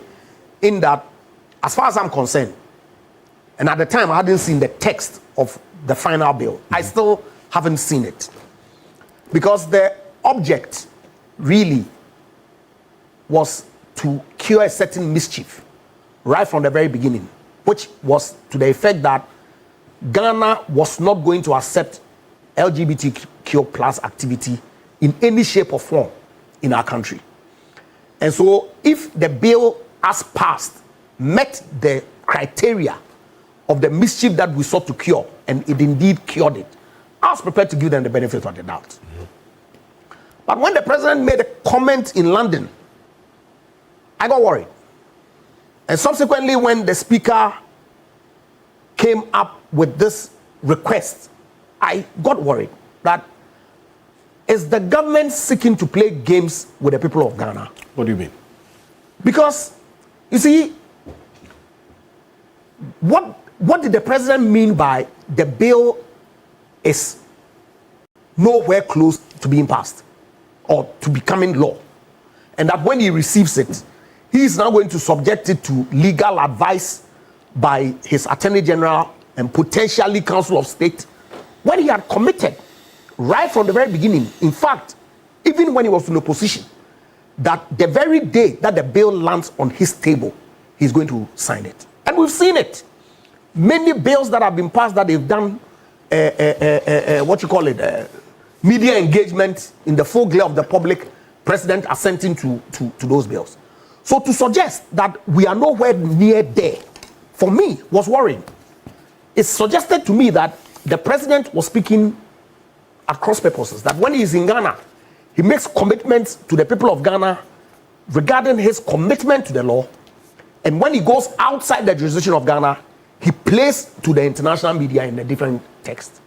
Because otherwise, what would be the basis when your Attorney General is a member of Parliament who ordinarily should have participated in the deliberations on the floor? indeed and in fact, Parliament has a legal directorate that goes through this private members' bills to ensure that it passes all the constitutional tests before it goes through the motions. So why would the president be suggesting that we are nowhere close to the execution of the bill? Because and you hear the speaker now saying that go back and reconsider it. So it created a certain sense that it is games that they want to play. And I will urge the president that if he is not intended on playing games with the people of Ghana, he should execute the bill so we all get to see the text, whether indeed and in fact the allegation by the minority that this is a watered down bill is actually the case, or that indeed it meets the test that the good people of Ghana were promised, that this bill or the law that has been passed clearly seeks to deal with the mischief of preventing LGBTQ+. But of course, I've seen some of the amendments from the 2024 bill and the 2025, the 2021 bill and the 2025 bill. Some of the sanctions that were contained in the 2021 bill has clearly been watered down in the 2025. You say watered down, what do you mean? Okay, some of the tenure sentences have been reduced. The punishment for the offenses have been reduced from Because some 1 to 5 years was that to it was too 1 to 3 years and all of that. So like I said, I'm prepared to wait so that we all interrogate the bill to see whether it really has bite as was rightfully intended, or that it has been something that has been done purely to achieve a certain political end without necessarily curing the mischief of anti-LGBTQ that we as a people have committed we don't want. You see, Dr. Sanchochi, quickly on this. Alfred. Yeah. In fact, I just noticed that my brother Jepamesa, he didn't want to do politics with it, but some of the issues are very political. You see, at this point in time, benefit of hindsight, the MPP would not want to have that tag behind them, right? And then the NDC also have to be seen that they are forthright about this particular issue. And so I look at the strategy that everybody is adopting. But if it is a matter of commitment, I think that for a president to even lose a doctorate, an honorary doctorate, because of his position on LGBTQ means that that person is a bit more committed. The court issue, the matter getting to court, desist, cease and desist, I mean, we had all of those things. Obviously, perception-wise, everybody would think that the president was not that committed. And of course, Ghanaians read in between the lines and they decided to punish, the previous government for that. But I want to look at it from a different perspective, especially from the speaker's perspective, and then that of the leadership of the House. Honorable, do you think that the call by the speaker is not to question your competency? You see, if the query of the speaker is construed as a questioning of the competency in terms of their standing orders and other things, then I can see a pushback from the leadership of the House, especially the majority side. Although this is a man I highly respect because of his principled position. So if they are likely to bend, then certainly it will be after some kind of competent or above the ladder, reasoning of a sort that will call for that consideration. We all make mistakes. So maybe if on the blind side there was a step that, but it appears that's what I've just asked. The Honorable Davia have got on. Says nothing procedural was done wrongly. They did everything that they had to do right. So whatever procedure that led to the passage of the bill last 2 weeks Friday, there's no question about that. So the procedural matter that the speaker raised, and in fact, because the Honorable Ijapamesa quoted the president, I want us to take a listen to exactly what the president said, right? So that we put it in the right context. Take a look. considering it, and it was supposed to have been passed last week. There have been a few issues raised. One, that there wasn't quorum when it was passed. That's an issue that has come up. And then two, there were some procedural lapses in terms of its passage. I just got some communication that the Speaker was reading a statement to address the issue of the lapses in the passage of the bill. And so, like I said, when I was the opposition leader, the President has a number of options in this matter. It must come for assent. And so once the President gets it, you go through it because you are not part of the discussion in Parliament. And so the legal representative, the legal counsel in the Presidency and the Attorney General would sit on it because it was a private member's motion. Right. This was not a government bill. And so we'll look at it and make sure that everything is in order before the President is advised to assent. The President has another option if there are that he thinks are a problem. He can refer to the Council of State for advice. The Council of State is an advisory body to the President, and so they will take a look at it, and then they will advise the President. And if there are issues, substantial issues that are raised, the President would return the bill to Parliament, indicating exactly what the issues are. And so there's still quite a while to go before that bill becomes law.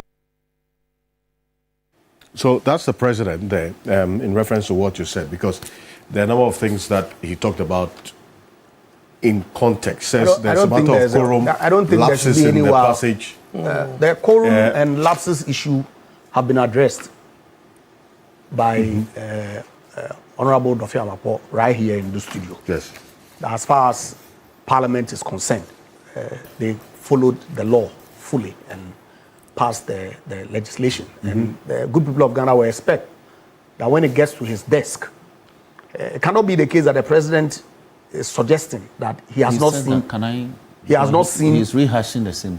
He has not seen the text. But he outlines two options because he says this is a private member's bill. It can't be. The President cannot suggest. His Attorney General advised him or the Council of State. Can I respond? He has not seen the text of this bill. It can never be. It cannot be that the President. It can never be. It can never be that his Attorney General is not privy to the text of this bill. It can never be that his majority leader, who sits in cabinet with him, is not privy to the text of this bill. There is no tarrying that is required when the bill reaches his desk. Because if they do, it will only suggest that the President is buying time and is certainly not committed to the passage of the bill into law. When it gets to his desk, he has to sign it. That is his commitment to the people of Ghana.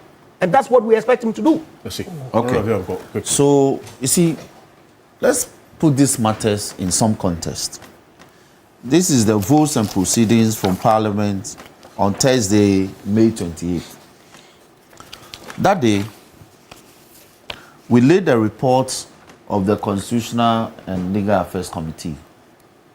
So, item number B on motion number under presentation of papers. So we laid the report of the Committee on Constitutional and Legal Affairs on the Human Sexual Rights and Family Values Bill 2025. It was laid by the member of the Constitutional and Legal Affairs, James Agalga. So the first Deputy Speaker, who had then taken the chair, directed that copies be distributed to members. Okay. Now, later in the day, Speaker came to take the seat and withdrew from the chair at 4:10 p.m. First Deputy Speaker came back.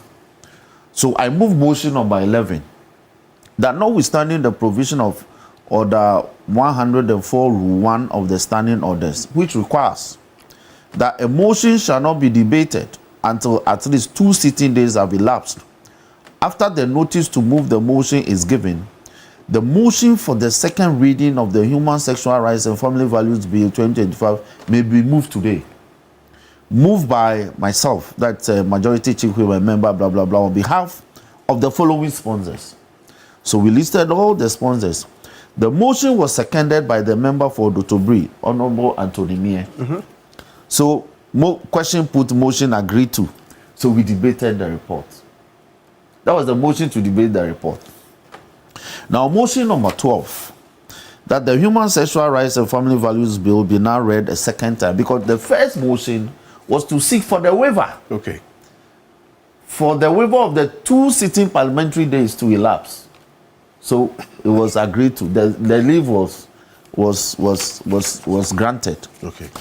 So the motion number 12 was now for me to move that we do the second reading, which is the debating of the principles. So again, I move, the motion was that the Human Sexual Rights and Family Values Bill be now read a second time. I so move. And then it was seconded by, because it was a procedural motion, the Honorable Member for Tema West, who is also the Vice Chairman of the committee, James Enu, presented the committee's report. Okay.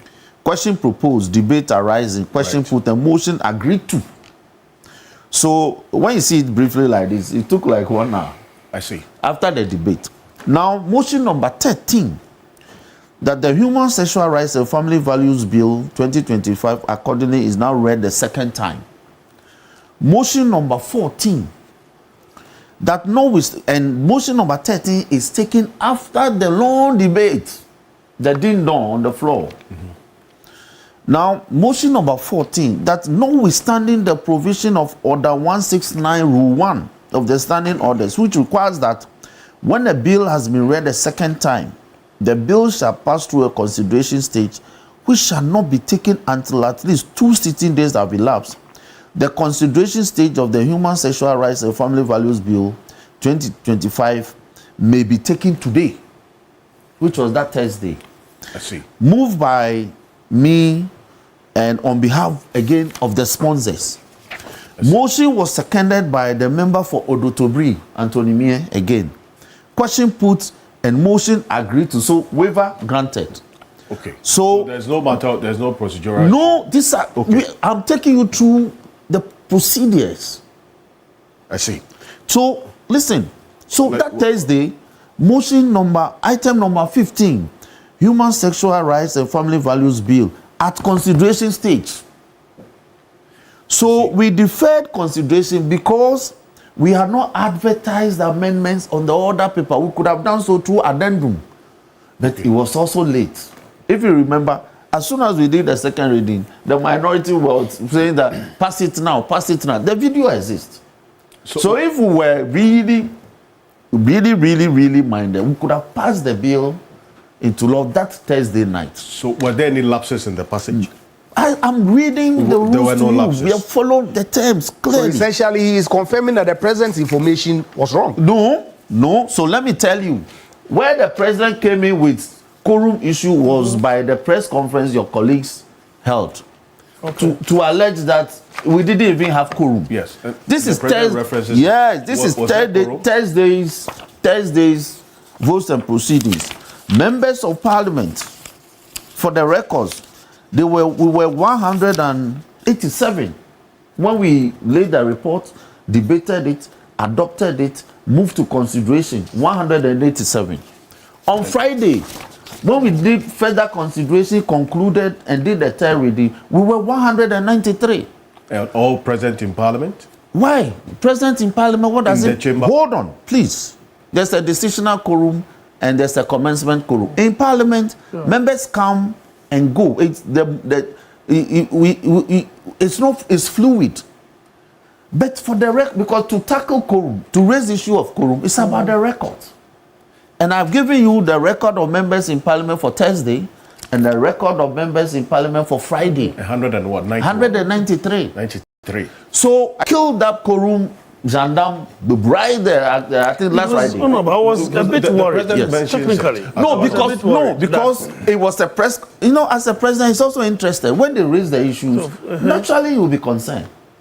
But as soon as I put the figures out, that if you recall, they haven't raised that Kuru matter ever since I counted it with the figures. I see.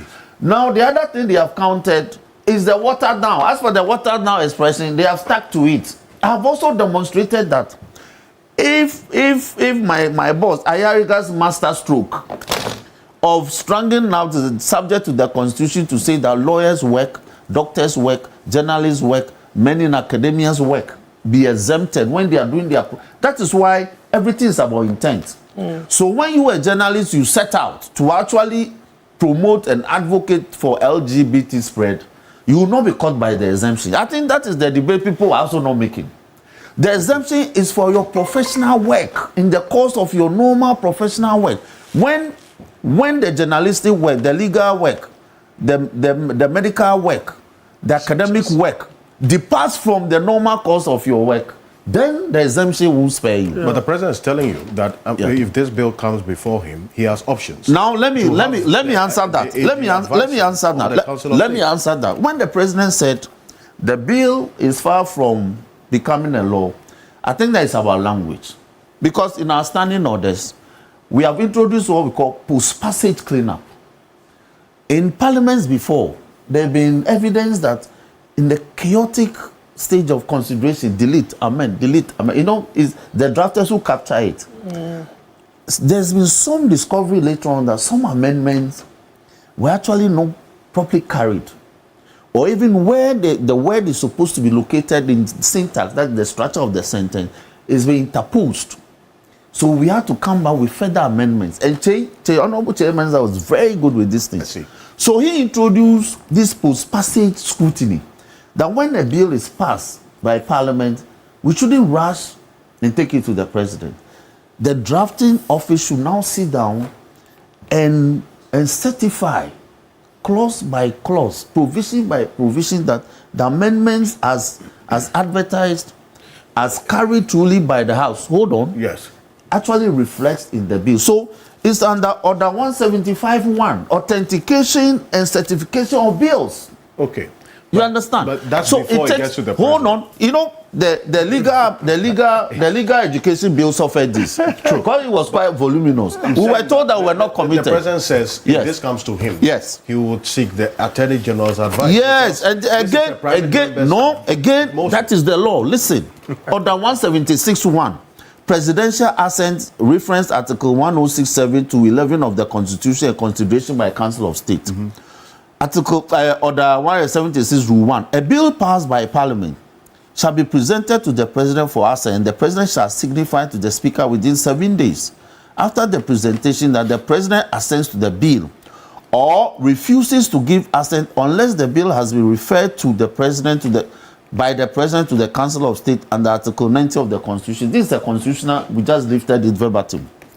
2. Where the President refuses to assent to a bill, the President shall, within 14 days after the refusal, state in a memorandum to Speaker any specific provisions of the bill which, in the opinion of the President, should be reconsidered by Parliament, including recommendations for amendment, if any.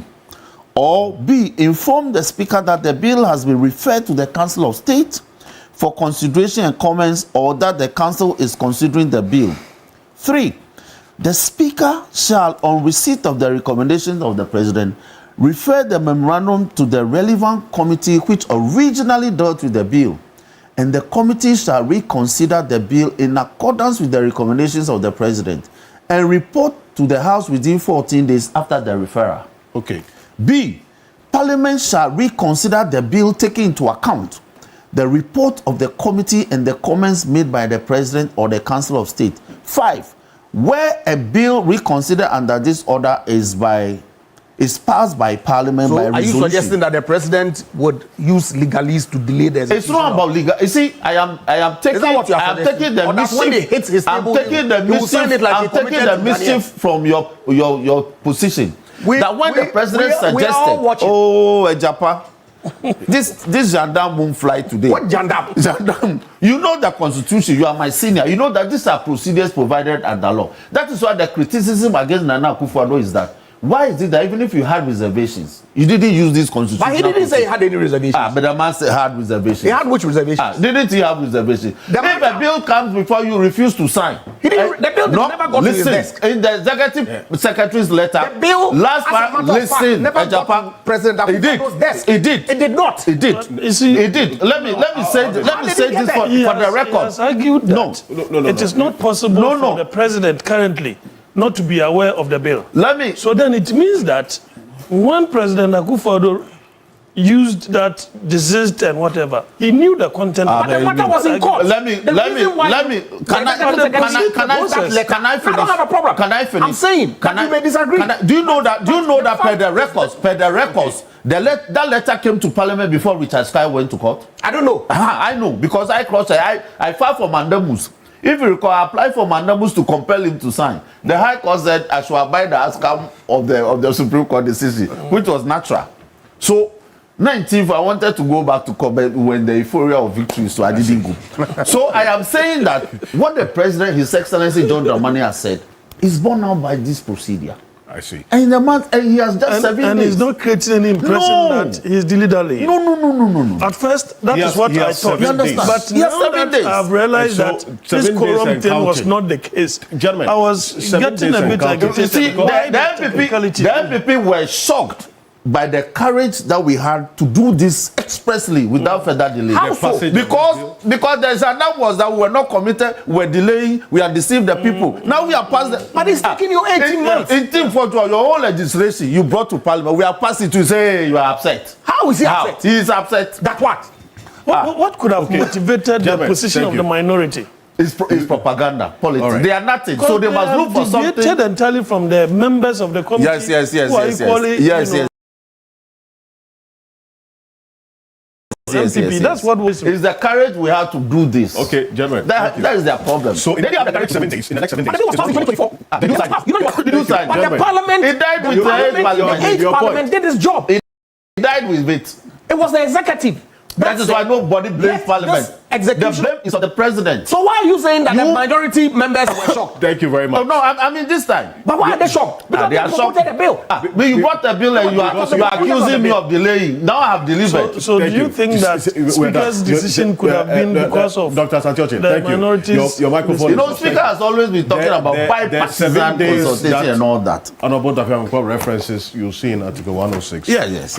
of the 1992 Constitution. As you find it on 3 News. Ejapa, find another thing to let's talk. It's key point. This one live they on don't fly. 3FM 92.7. As always, my outfit is by Kogra Clothing. Is the best version of you. You can call Kogra for this and many others you see me wearing on Saturday mornings on Key Point on 026 055 8056. 026 055 8056. That is 026 055 8056 for Kogra Clothing. Also, this morning, as always, Key Point is proudly brought to you by Bank of Africa, as strong as a group, as close as a partner, and GASEM, the nation builder. This morning, Bank of Africa is saying to you that activate your dormant account with Bank of Africa. Enjoy our refreshed products and services, including our enhanced SME support facility, the dollar debit card, credit card, and more. You may also update your account at any Bank of Africa branch with your Ghana card. Kindly reach or call them on 0302 429 333, Why you never tell me? 0302 249 690. Bank of Africa, as strong as a group, as close as a partner. Also, let me tell you about the National Petroleum Authority, NPA. This July, Ghana will host global energy leaders and experts at the Ghana International Petroleum Conference 2026 on the theme Building a Resilient Downstream Policy Innovation and Investment for Growth. His Excellency John Dramani Mahama, the President of the Republic of Ghana, will be the distinguished guest of honor.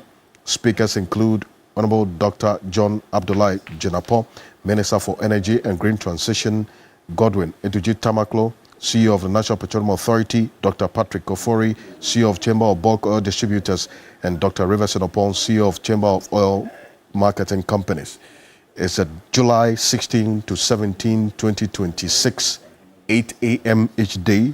Venue is Palms Convention Center, La Palm Royal Beach Hotel. The event will be climaxed with the Downstream Awards and Gala Night happening on July 18 at 6 p.m. at Kempesi Gold Coast Hotel in Accra. That's National Petroleum Authority. Stay with us. We'll be back shortly after this quick break.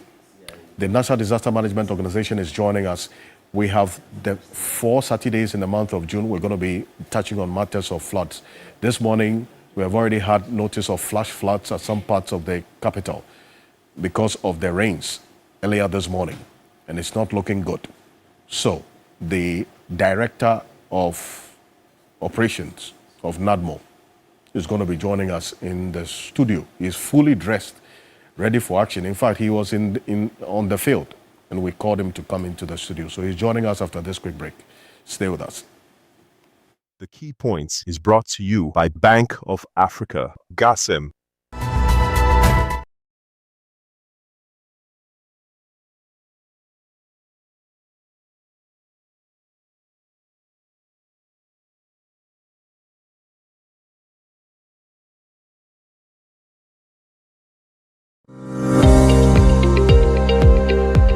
The world around us is changing, not slowly, not quietly. In the north, the rains that once arrived on time don't come anymore.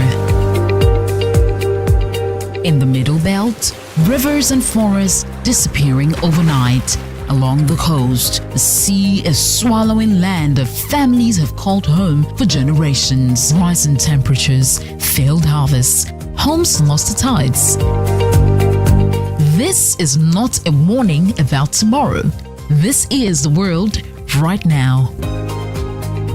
TV3 and the German Embassy in Ghana. The conversation on climate security implications in Ghana. The Climate Talks 2026. 5 cities, 5 conversations, 1 urgent call to action. Tamale, Bolgatanga, Kumasi, Keta, Accra. Starting this June 2026. The climate talks are coming, and this time the people most affected by Ghana's climate security crisis will be at the center of it all. Because the time for Ghana to act is now.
The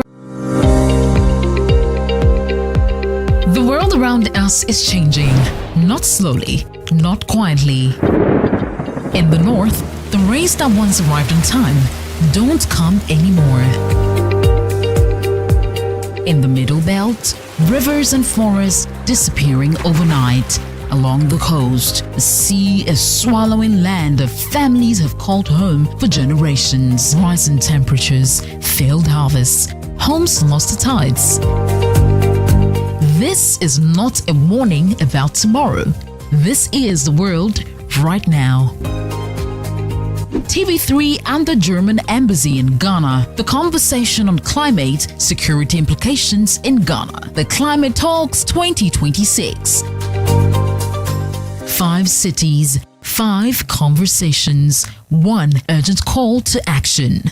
Tamale, Bolgatanga, Kumasi, Keta, Accra. Starting this June 2026. The climate talks are coming, and this time, the people most affected by Ghana's climate security crisis will be at the center of it all.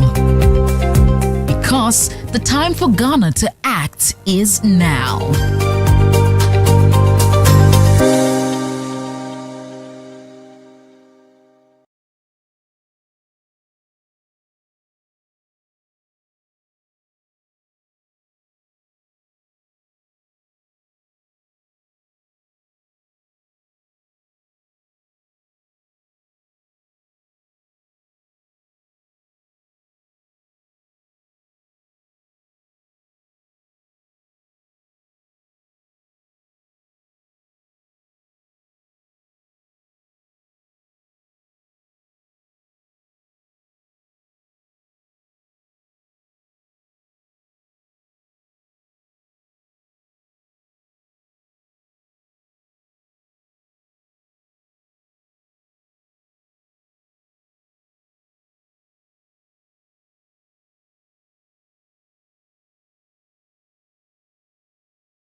The Key Points is brought to you by Bank of Africa, GASM. Welcome back to the Key Point on TV3. We're live on 3FM 92.7, also on TV3 Ghana on Facebook, and on DSTV channel 279, all across the world on 3news.com. Evans Ibn Samba, Laura, Southern Burkina Faso, says, please, so has the nation just come to agree in a hurry that Honorable Afenyomakin's verified account was compromised? Well, this is in connection with the LGBTQ matters and what we were talking about earlier. Thank you. Hardy from Pig Farm says, the NPP MPs previously led the debate and joined those criticizing President Mahama for refusing to sign the bill. Now that the bill has been passed and is waiting President Mahama's assent, the same NPP MPs and their supporters have turned around and are asking Ghanaians to reject it. What kind of double standard is this, you see? Thank you very much. This one here, also from Francis, says, good morning. I hear the president already given us indication of what could be done or would be resorted to if the bill comes before him. He would definitely seek Attorney General's advice and that of the Council of State, as the law requires of him. What happens next is one to watch. The coming days, you say, is pregnant. Thank you very much for your messages. This morning, there were floods already because of the rains that we experienced earlier this morning. Joining us in the studio, and he's just coming from the grounds, Mr. Richard Amuyate is Director of Inspectorate Unit at the National Disaster Management Organization, NADMO. So Amuyate, good morning. Good morning. Thank you for joining us. You are fully suited. Thank you. Ready. Very ready. But what's your assessment of the impact of the rains this morning? Let me start by saying good morning to my fellow panelists. And good morning to your viewers. And then good morning to my Director General and all NADMO officers who, as I speak now, are on the field assessing the situation to determine the next line of action. So we are ready. I see. No. Yeah, this morning, it's the usual. It's been drizzling throughout the night. Mm-hmm. We've had no distress calls, but then we are still monitoring the situation, and we don't expect anything apart from the flash floods, if it should be worse, that we have been experiencing in the last few days. So what some of us experience is not drizzle, it's rain. It rained. I mean, it depends on which area. You know, it's not the same across. From at least from Medina, Adenta coming to this place, you know, Kanda, these areas. That's what I can speak to, right? From Adenta, Medina, down here, from parts of Nungwa as well coming. No, I am saying this because the intensity is not as high as it was on the 3rd of June. Okay. And then as we speak now, we have not received any distress calls. Our EOCs are all alert. No distress calls have come in. Our operation men are also on the field so that they'll be closer to any distress call that may come in. With the communication and your collaboration with the Ghana Meteorological Agency, is this the kind and the pattern of rainfall we're going to be experiencing from throughout the month of June into July, the main rainy season? What we experienced on the 3rd of June? Yeah, the outlook as given to NADMO at the beginning of the year indicated that around this time we'll be experiencing a lot of rainfall. Yeah. I see. So we should be expecting more. We should be expecting. The only thing is that, like we all say, climate change has changed the patterns. So when you expect rains, you don't get it when you don't expect it. Yeah, but then, like I said, we're always ready. And then consistently, morning, evening, we are alerted on the weather situation. Mm-hmm. And then intermittently, if any issue comes up, we're also alerted. So we are working very closely with the Ghana Meteorological Agency. I see. But if what we experienced on 3rd of June, those 2 instances of rainfall. So there was one earlier in the evening, around 5 p.m., 5 to about 7. Then from 9 p.m. to about 1 to 2 a.m. thereabout. If that's what we should be expecting throughout the month, yeah, then that's serious. That's going to be... The figures we received from the Ghana Meteorological Agency I think it was around 54, 58 millimeters as received from sources in the Ghana Meteorological Agency. Sometimes, because it rained continuously for 2-3 days, that is why we experienced the flash floods that we did. Because by the third day of rainfall, the grounds were already saturated and it makes infiltration extremely low. And then with the kind of intensity it was pouring, the flash floods were expected. But like few hours after the rains, the levels receded and the streets and everything, what was left with was cleaning the debris and all that. So, yes, we are working closely with the Ghana Meteorological Agency and we take their warnings seriously and we move. I want us to see, let's put that on the screen. That. Look at this. This is flood waters that's just, no, let's go back. The flood waters that has submerged a whole building. This is the lakeside. This is the lakeside, I say. And this is an area that floods almost every year. Lakeside. Have you assessed the situation there? Like I always say, when it comes to controlling the floods and ensuring that it is the flooding itself is mitigated. No, we have agencies, technical agencies that are responsible for all the things that have to be done in terms of the drains and all that. But then NADMO is always ready to ensure that the people are safe and then the people are protected. Yeah, when it occurs. I see, but there's another one. There's another video. This Otojo area or something like that. Yeah, like I'm saying, all these videos point to flooding. And then these floods have to be controlled by some agencies. Yes. They have to do the work to ensure that these floodings are controlled. Ghana Hydrological Authority is primarily responsible for ensuring that the drainage infrastructure that we have is adequate and effective. And with your work with them, what are the factors you have identified that contributes to this, what we are seeing on the screen now? So the drainage channels are silted. So, and then there's a lot of runoffs coming in from the mountains because we are taking up the vegetation for fiscal development. And then the wetlands that would have taken the runoffs from the mountains have all been sold out and are reclaimed. So as we develop a lot of concrete structures, fiscal structures, we are reducing the infiltration, and the water channels are also encroached upon and are silted.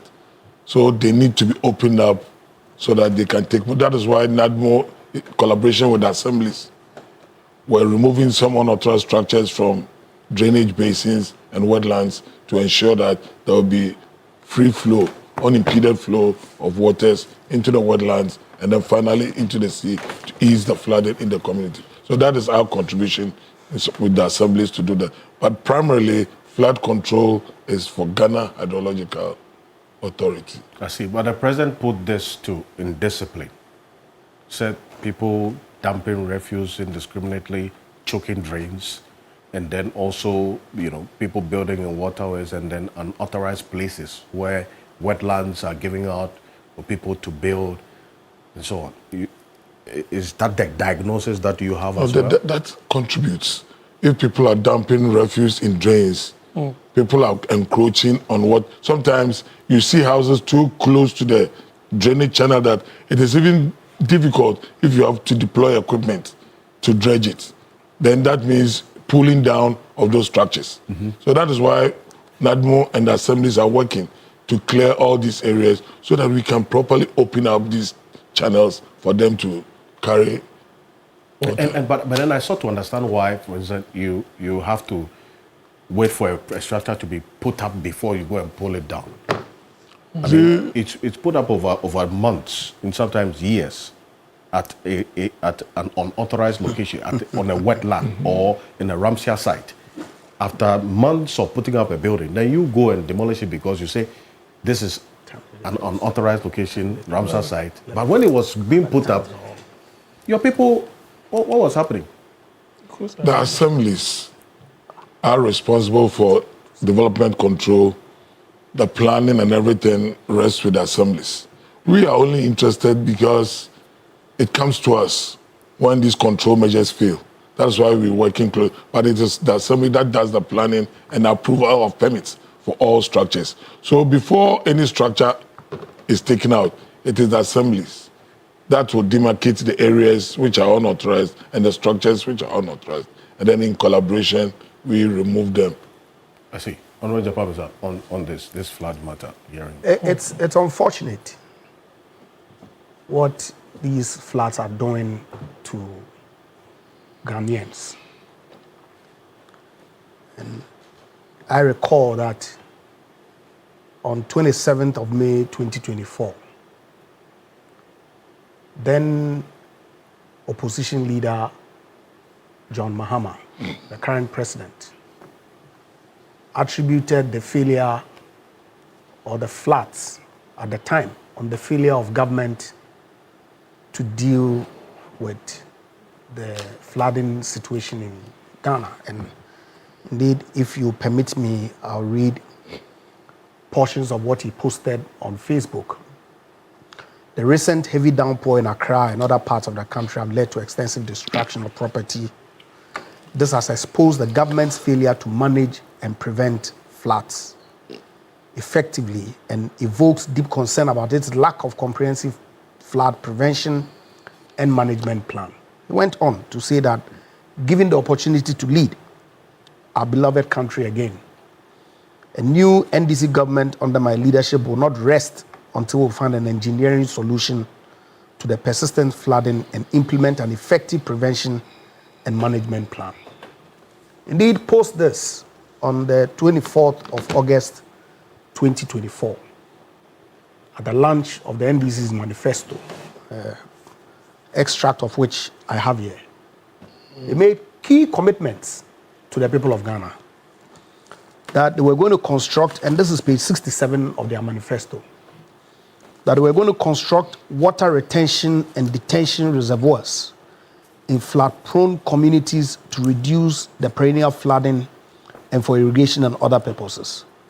They also indicated they were going to construct and improve drainage systems in Accra, Kumasi, Takoradi, Koforidua, and other flood-prone cities and town areas.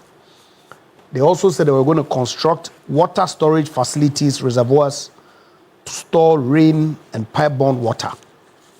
They also indicated the building of storm drain systems in critical urban areas to deal with the flooding situation that has become perennial. Indeed, on 13th March 2025, the president proceeded to set up a task force that he commissioned to find an engineering solution to the flooding situation in Ghana, which, in his view, when he was in opposition, was the failure on the part of government to provide solutions to this matter. So I was really surprised to hear the president in 2026 now shifting the blame from government failure to indiscipline and chiefs or landowners who have sold land to individuals to build in waterways and all that. Now I was wondering, when did the president get to know that?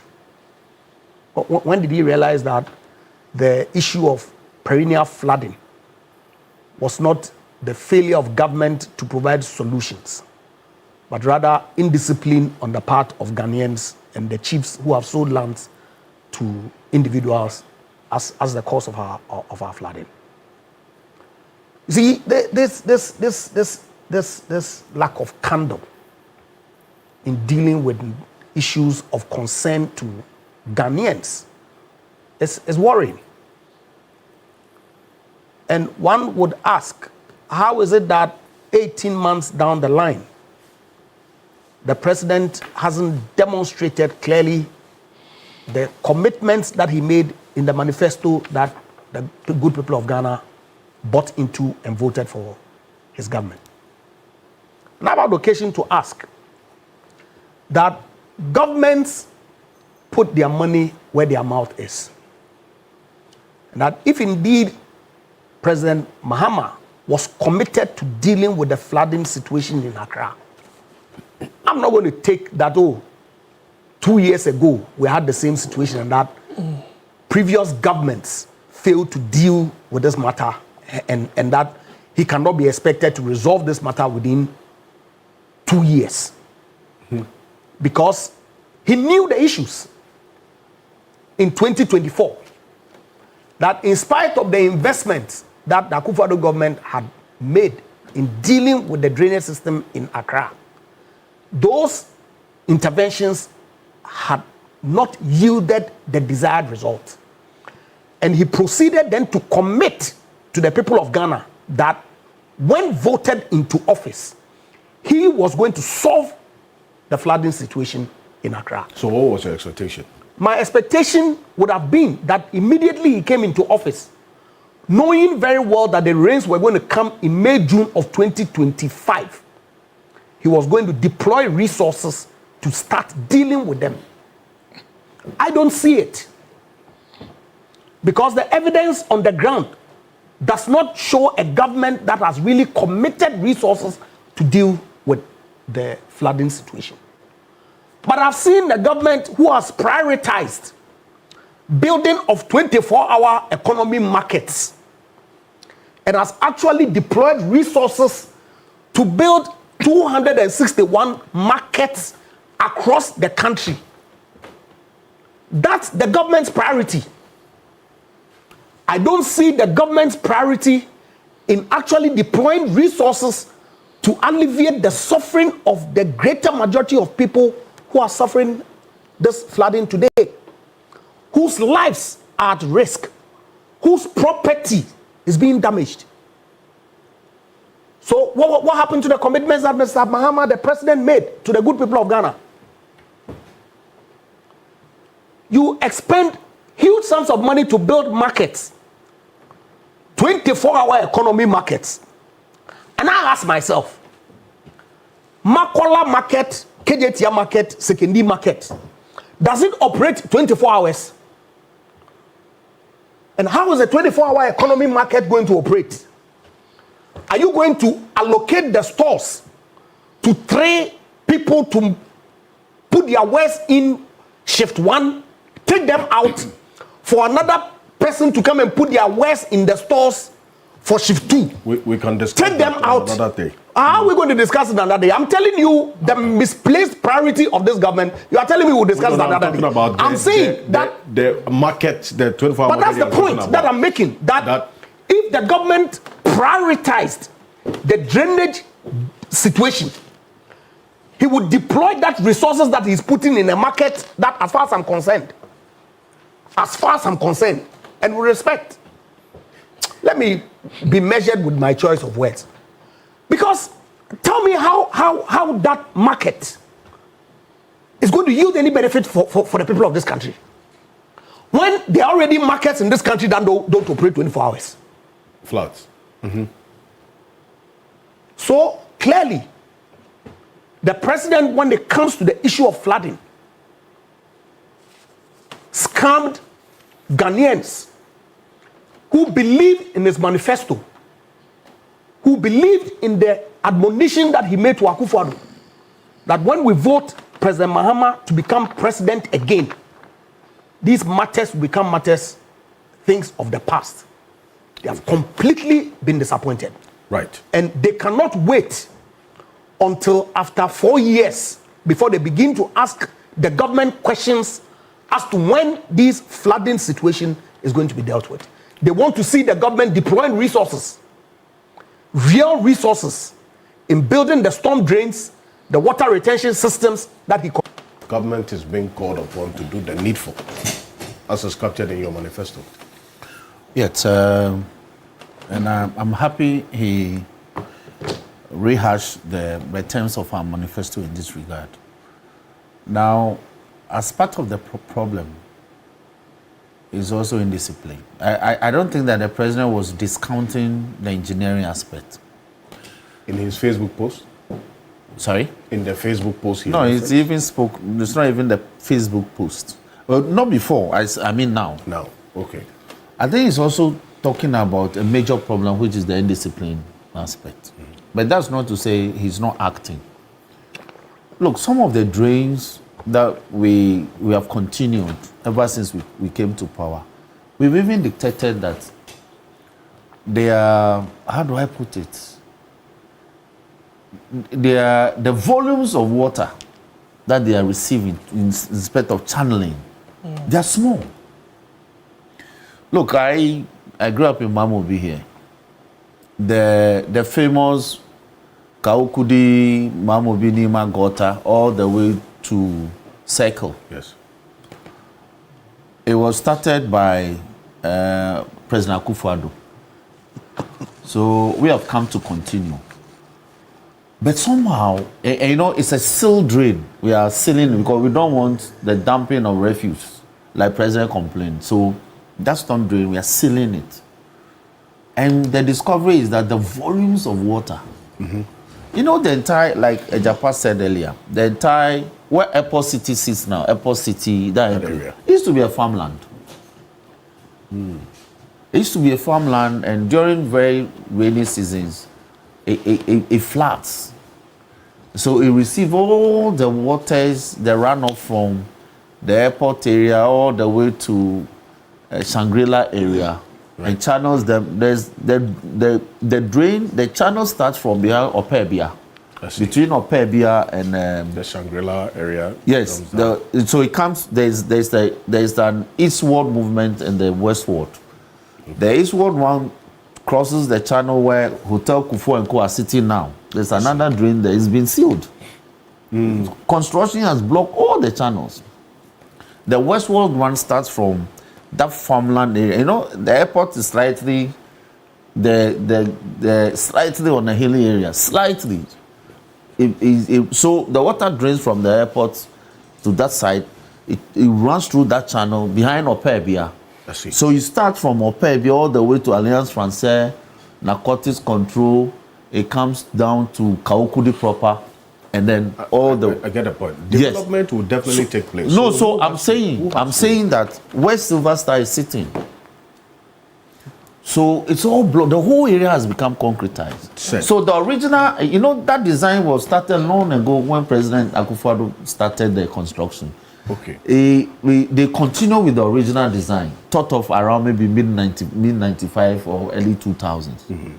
So now the drain is being done, is being sealed, but the runoff is such that the water is still running on the drain. So there is water both in the drain, sealed, and on top of the drain. But the president talks about crowd lying low because of I'll give you the geography. I'll give you the geography of the West African coastline. Lagos is drained by so many rivers. If you get to Lagos, it's actually sitting on a delta. You didn't know all this when you're in opposition. Oh no, we let's speak purposively. Which purposively? Ejapa. You made commitments to the people of Ejapa, and we are continuing. You are telling me. Ejapa, can you be quiet? When you're in opposition, can you be quiet? So Lagos. Oh, Ejapa. So deal with the issue. I'm dealing with the issue. You are not. I am. I'm not skirting. I'm dealing with the issue. You are not. So it's not only Accra that is sitting in a low-lying area. Lagos is, Cotonou is, Lomé is, Accra is, Abidjan. Abidjan is arguably the most, where Abidjan is sitting is arguably the most water drain area in the whole of West Africa. Okay. And then you are a geographer too on top of the law. And then Freetown. As for Freetown, I was a top student in geography. As for Freetown, then please advise your government on this. So the issue, no, that's what it's about funding. So we are dealing. You knew it. Oh, but you got Garrick 1, Garrick 2. So the commitment is there. So I agree that we need to commit more and deliver. So, like it says, the rate of progress of the construction, we must also look at it. Some of the contractors, they go to site, they think that they are doing normal construction. So, they don't work assiduously. It takes forever for the drains to be delivered. 2, some of the areas will have to be re-engineered. And again, it comes to discipline. So, the factors are there, but as a government, we are committed. And he being one of the stakeholders in the area, he knows the things they encounter when they go to the field. So all of us, I don't think we should do politics with this matter. But government should be encouraged. You said we shouldn't do what? We shouldn't do politics with this matter. You may want to do you the are so shameless. No, I'm not shameless. I'm telling because you see, Ejapa, you have had Ejapa. The people who are suffering, Ejapa, whose properties yes, they Ejapa, are losing today. Ejapa. Believe in the commitment that but we are continuing. Ejapa, you have had your say. Can I finish? Well, let him round up, please. Let me finish. You may want to do propaganda, but you had your time. You had 8 years. Before the 8 years, you had another 8 years. So if we want to lay blames, we can properly lay blames. But I am not here to do that. I'm dealing with the hydra-headed nature of the problem. And I think that we need more resources. So I'm happy just next month, the finance minister is coming. As a house, we may have to call upon him to take a second look at the resources to Ministry of Works and the Garrick project and see how that can be expeditiously delivered. In fact, we should be able to look at the Garrick projects as part of maybe another big push. The kind of commitment we are making. Oh yes, because the kind of commitment we are making. A big push that is turning into a big loot. Which loot? All your soul sourcing. Oh, you see, this propaganda is the president. This propaganda. You set up a committee. You did this propaganda. You did this propaganda. It hasn't served you. So I am sitting here calling on the finance minister. Oh, Ejapa. Today, you are looking for things to say. There's none. I am calling on my own government, my finance minister, that next month when it comes with a mid-year review, we should be able to allocate more resources to the works ministry and also the Garrick project. They shouldn't be considered as normal construction projects, civil works. So the task force that was set up last year didn't know. Oh, but that the rains will come. Why? There were rains last year. To prioritize. Listen, there were rains last year. As opposed to the rot you left behind. We struggled last year. Incompetence on this. No. There's nothing incompetent about it. The rot you left behind. Do you know the depth from whence we've risen? Oh, really? Yes. Oh. Thank you very much. Do you know the depth from which we've risen to get here? We hear you. So we're asking for more resources. Which are your data that your agric ministry is questioning. Which data? The finance ministry. Agric ministry hasn't questioned any data. To talk about they haven't questioned any data.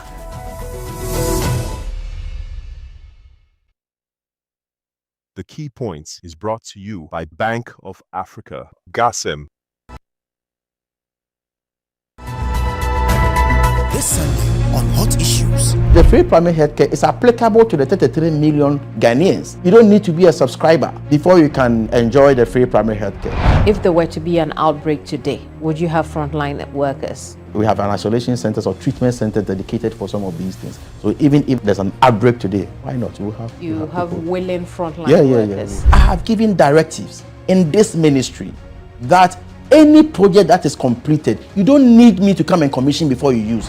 Specifically when will the ministry open the Weija Children's Hospital for use? As soon as possible.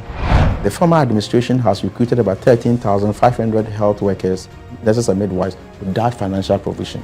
The good news is that as I speak to you now, all the 13,500 people are on the payroll now. What would it take to have a seamless process so that containers don't sit at the port for months? People at the various desks, when they are given responsibilities, they must also be serious about their work. We want to get to a point where every Ghanaian, irrespective of your status, you must have access to quality health care. Hot Issues shows on Sundays at 1 p.m. on TV3. TV3, first in news. The world around us is changing, not slowly, not quietly. In the north, the rains that once arrived on time don't come anymore. In the middle belt, rivers and forests disappearing overnight. Along the coast, the sea is swallowing land that families have called home for generations. Rising temperatures, failed harvests, homes lost to tides. This is not a warning about tomorrow. This is the world right now. TV3 and the German Embassy in Ghana. The conversation on climate security implications in Ghana. The Climate Talks 2026. 5 cities, 5 conversations, 1 urgent call to action. Tamale, Bolgatanga, Kumasi, Keta, Accra, starting this June 2026. The climate talks are coming, and this time the people most affected by Ghana's climate security crisis will be at the center of it all. Because the time for Ghana to act is now.